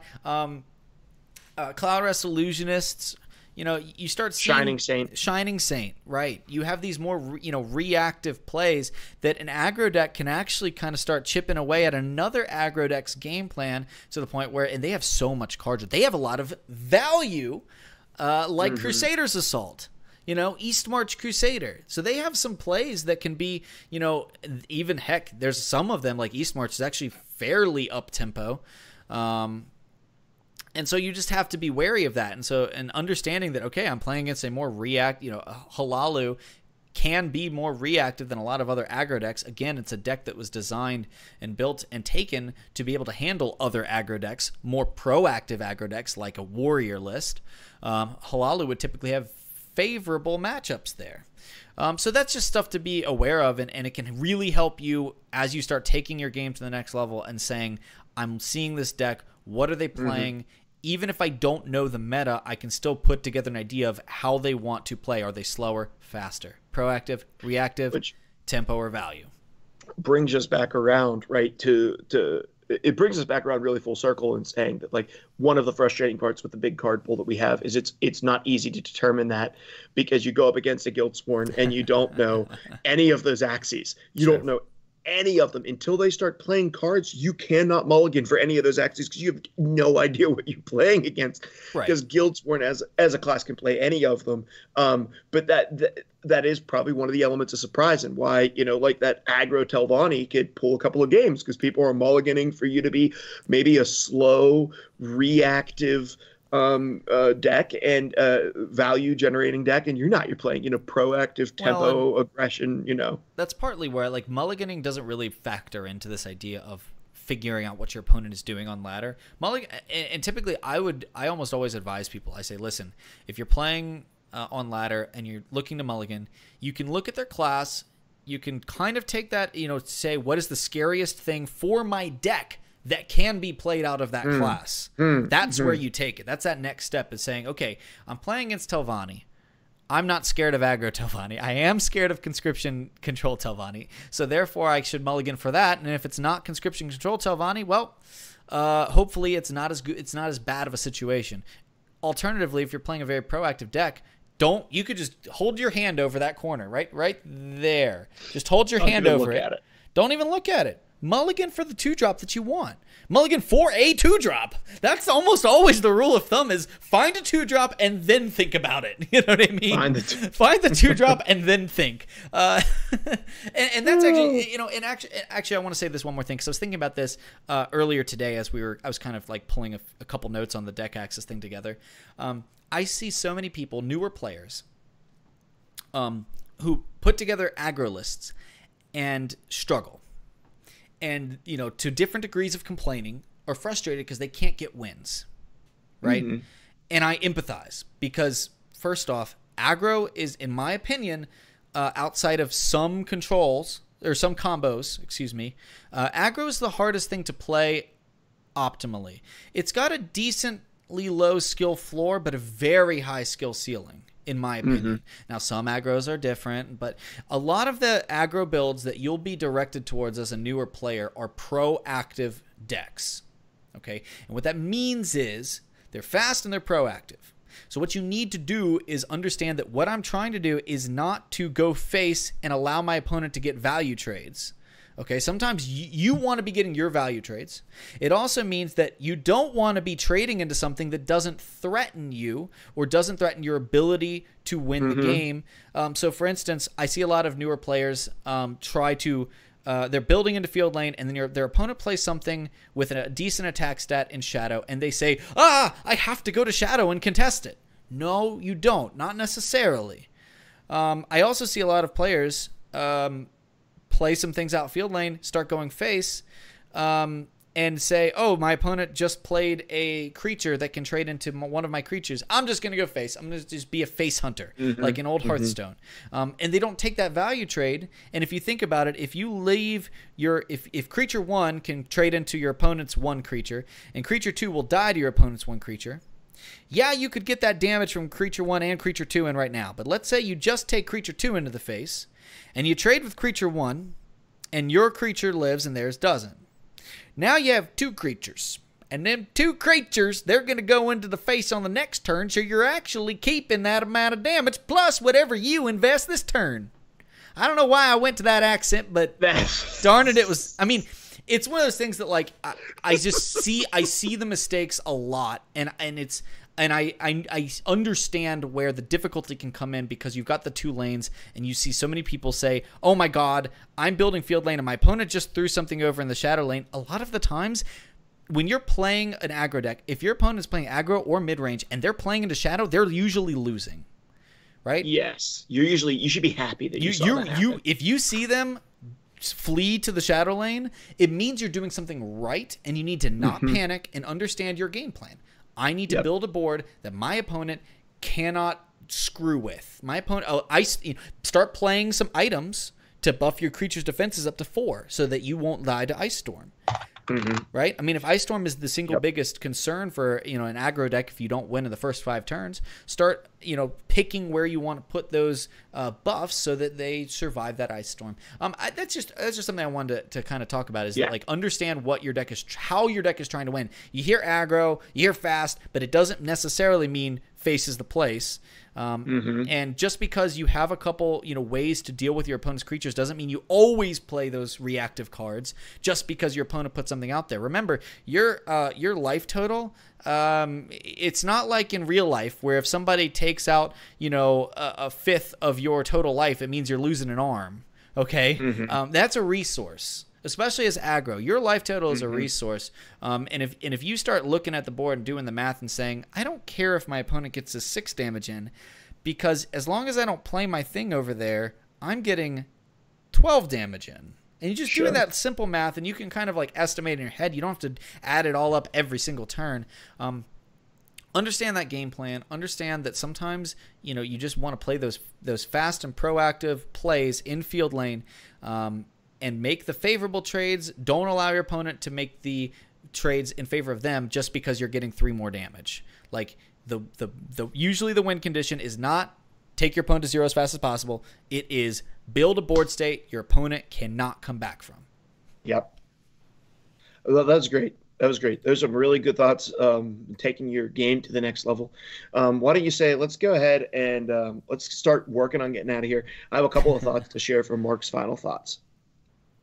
Okay, so my final thoughts this week don't have a ton to do with the game, but they do have to do with gaming in general. We live in this really individualistic culture, and this is promoted and sold really, really powerfully through video games. So things like choosing my character's hair color, what card back I'm using, the title that I'm posting. We forge an identity to get ourselves to sort of be unique and isolate. And in amongst that isolation and amongst that individualism, we see the deconstruction of community. And so even in a game as small as Legends, we see the desire to be individualistic means that I cannot be involved in community because if I'm too similar to somebody, it threatens my individualism. But we weren't created, or whether you believe we were created or not, we're not meant to live life alone. Like we need one another. Like we need other people to be there beside us. Like we need other people to experience life with, that we are hardwired. And this is both from my background, what I would call biblical. It comes from the Bible, but it's also just scientific as well, that as human beings, if you leave an infant completely alone without human contact, even given the things that baby needs to live, that baby will die, because one of the basic necessities for life is human interaction. It's the reason that solitary confinement is horrible and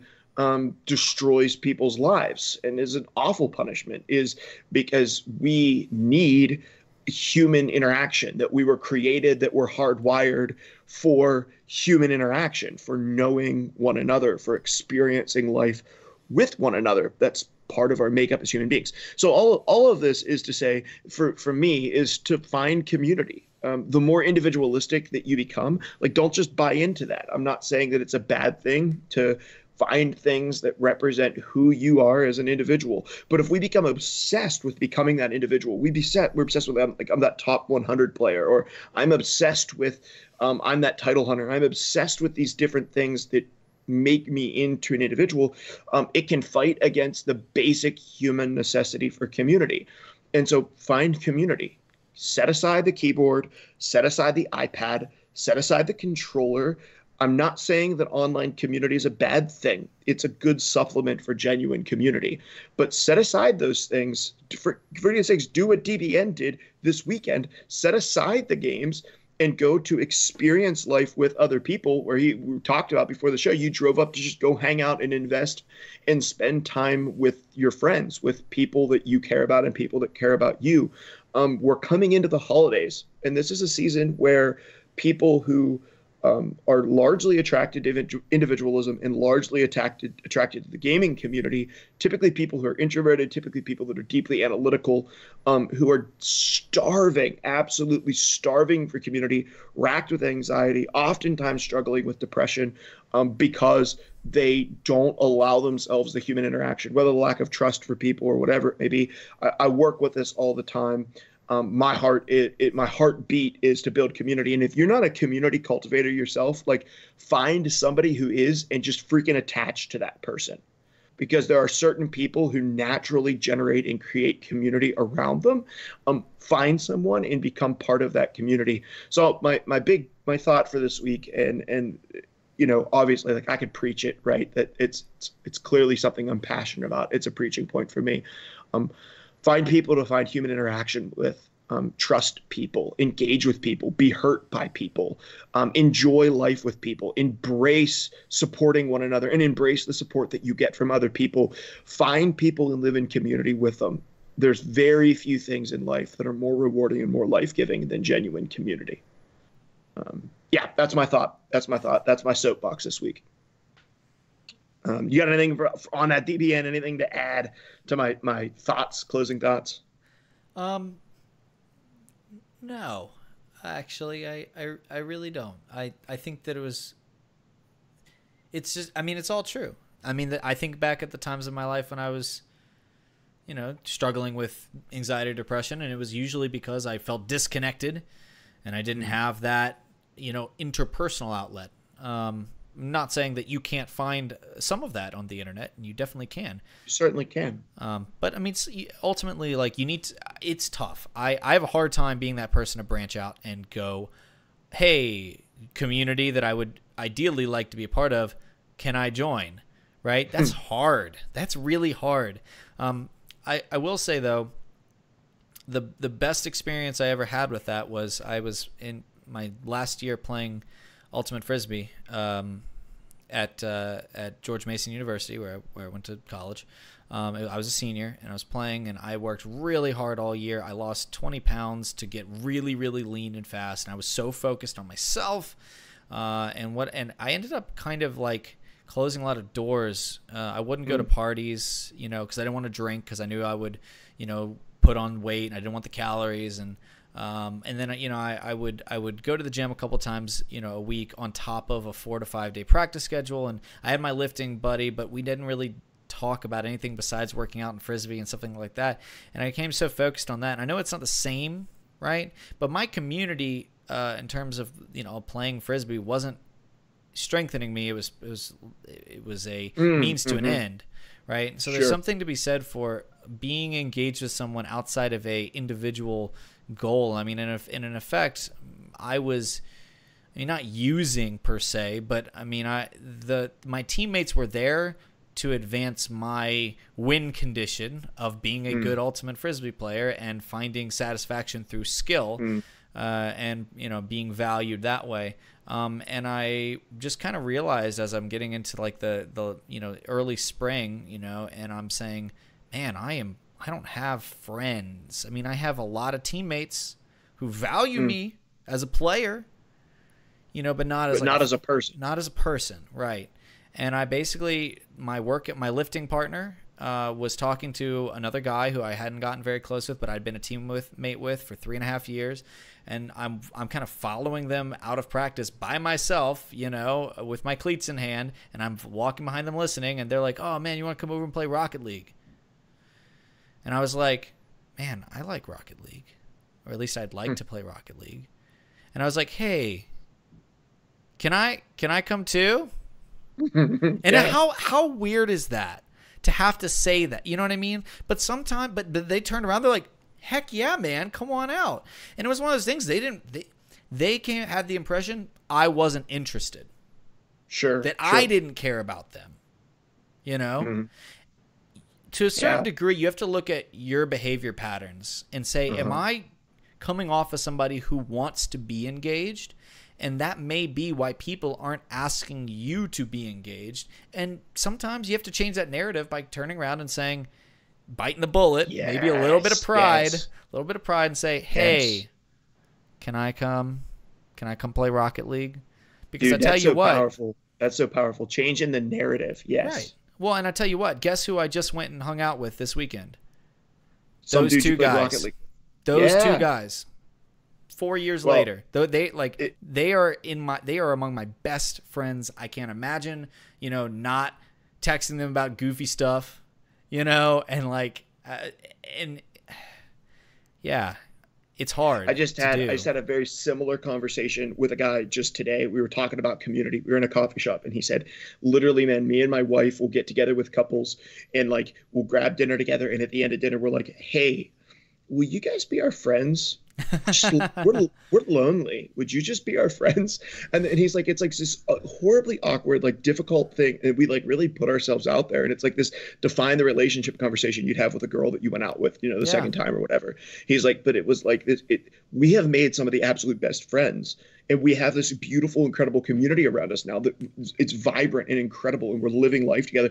And we didn't have that before, but it came from putting ourselves out there. And what we found was when we offered that, they were like, oh my gosh, yes, that's what we want too. That's why we're hanging out tonight. Yeah, we're just kind of hoping to hit it off. We're hoping that we would be friends. And the further you get into life, the less naturally this comes about, right? The harder it is to cultivate. So be a community cultivator. Put yourself out there. Give you the risk of rejection. The times that you'll be rejected, those moments that you will build that community and that will be cultivated, makes all the difference. So put yourself out there, take those words of wisdom. Hopefully you can apply those things to your life. So you're getting more than just card game information at this. You're actually improving your life here. DBN, man, I think that we need to get out of here because it's about 2 hours in and my daughter is awake upstairs somewhere. My wife just texted me. So I think I'm on baby duty for the next couple hours. And so I tell you what, as we're closing here, how can people get connected with you, find the stuff that you're putting out there? Yeah, so you guys are, if you're watching live, you're already here. If not, twitch.tv/deadbrookenerd. I must admit, I've been streaming a little bit less than I usually want to. I'm trying to figure out a schedule that works for me. It can be difficult to find that time to stream. I try when I can. I always post on Twitter, which you can find me, deadbrookenerd on Twitter. I post a couple times a day, retweet some interesting stuff from the community. I also talk about some other things, other games and stuff like that. So you can follow me on Twitter and ask me questions or whatever if you want. And then more importantly, my YouTube. The Dead Broke Nerd on YouTube. You can find me there. I post between 3 and 4 videos every week, ranging from Elder Scrolls Legends to Mythgard, which I'm posting a fair amount of, a little bit of an even split, and occasionally a Gwent video. Right now I'm struggling in Gwent because I don't have enough of a card pool to really build the top tier decks. Working on that. But when I do have a new video for Gwent, I will certainly post it because I really like that game. So between those 3 games, Elder Scrolls Legends being the foremost among them, my YouTube account should have plenty of fun things to watch. I've even started doing some things, and I'm hoping to do one with Mark soon. Actually, I've started doing team up videos when it comes to Mythgard, doing some 2v2 with some friends, and then doing versus, just fun, casual, versus matches with other people. I did one with Lord Costo, who's a really awesome member of the Tesla community and a friend of mine. So Mark and I will have to do 1 or 2 to put up on the YouTube sometime. But yeah, sure. You follow me there, and feel free to message me on Discord, which is probably the easiest place to find me, that I'll get back to you quickest. If you have a deck that you want me to look at, if you have a question about strategy, heck, nobody's ever done this, and don't do it too much, but if you're really struggling with a deck or a gameplay style, if you want to record yourself, send me a link to the video. I'll watch it, and I can try to give you some feedback, and I won't be as good as Endo, but I do know the basics at least to help you out. So whatever you want to do, feel free to message me. I'm always open. Mark's always talking about building a community. I'm trying to do my best at that too. So sure. Feel free. Yeah. For me, come join our community on Discord. That's definitely the best place to get connected. Visit us at patreon.com, searching for the Legends Cast on patreon.com. If you want to support us and give value back where you see value, we would appreciate your financial support over there. Helps make the show go. It's not a lot of money, but it helps encourage DBN and I to keep doing what we're doing. And other than that, you can message me if you have any need. You know, my heart is to bring light and hope into an otherwise rather dark world, and the online community can be a pretty dark place full of a lot of dark things. And so if you're struggling, you're depressed, I want you to know that you're not alone. I'm here to support you. My heart, I'm outside of this job, outside of this podcast, like I'm a pastor. My heart is to pray for you. It's not to shove any specific religion or anything down your throat. It's just to pray for you, and to be there to listen to you and be a support for you. So if you need someone to listen to you, you need someone to support you right now, please reach out to me. Email me at eslegendscast@gmail.com. Message me over Discord. Find a way to message me. I even have I stream occasionally at the twitch.tv/the113lift. So you can find me there. The 113 lift is also my name on Elder Scrolls Legends. So you can send me a friend request on that. I'd love to connect with you there too. So yeah, that's going to do it for me. That's the best ways to get connected with me. And that is going to wrap up episode number 23. Episode number 23 is wrapped up, which is awesome. Fast tracked episode 25. We don't know whether we're going to be recording next week because it's Thanksgiving week. So just keep your eyes open. I would say there's a pretty good chance that we won't be. DBN might be traveling. And honestly, like, we have a ton of stuff at Thanksgiving. We have like 2 giant Friendsgivings that we do with people amongst that and hunting season. Like, all of those things lined up make it almost impossible for me to do. So my guess would be there won't be an episode 24 next week, but if there is, you'll hear about it. I think that's the safest way to put that, don't you, DBN? Yeah. And I mean, who knows? Maybe we'll let you know. Maybe we can even fit in a quick recording, 30 minutes of fun in between or something. We'll let you know. It'll be on the Twitter. It'll be on the Discord. Yeah. So just stay tuned in to where we release news. Okay, that's going to do it for episode number 23. Thanks so much for tuning in. Thank you so much for listening, and come back next time for another episode of Legends Cast.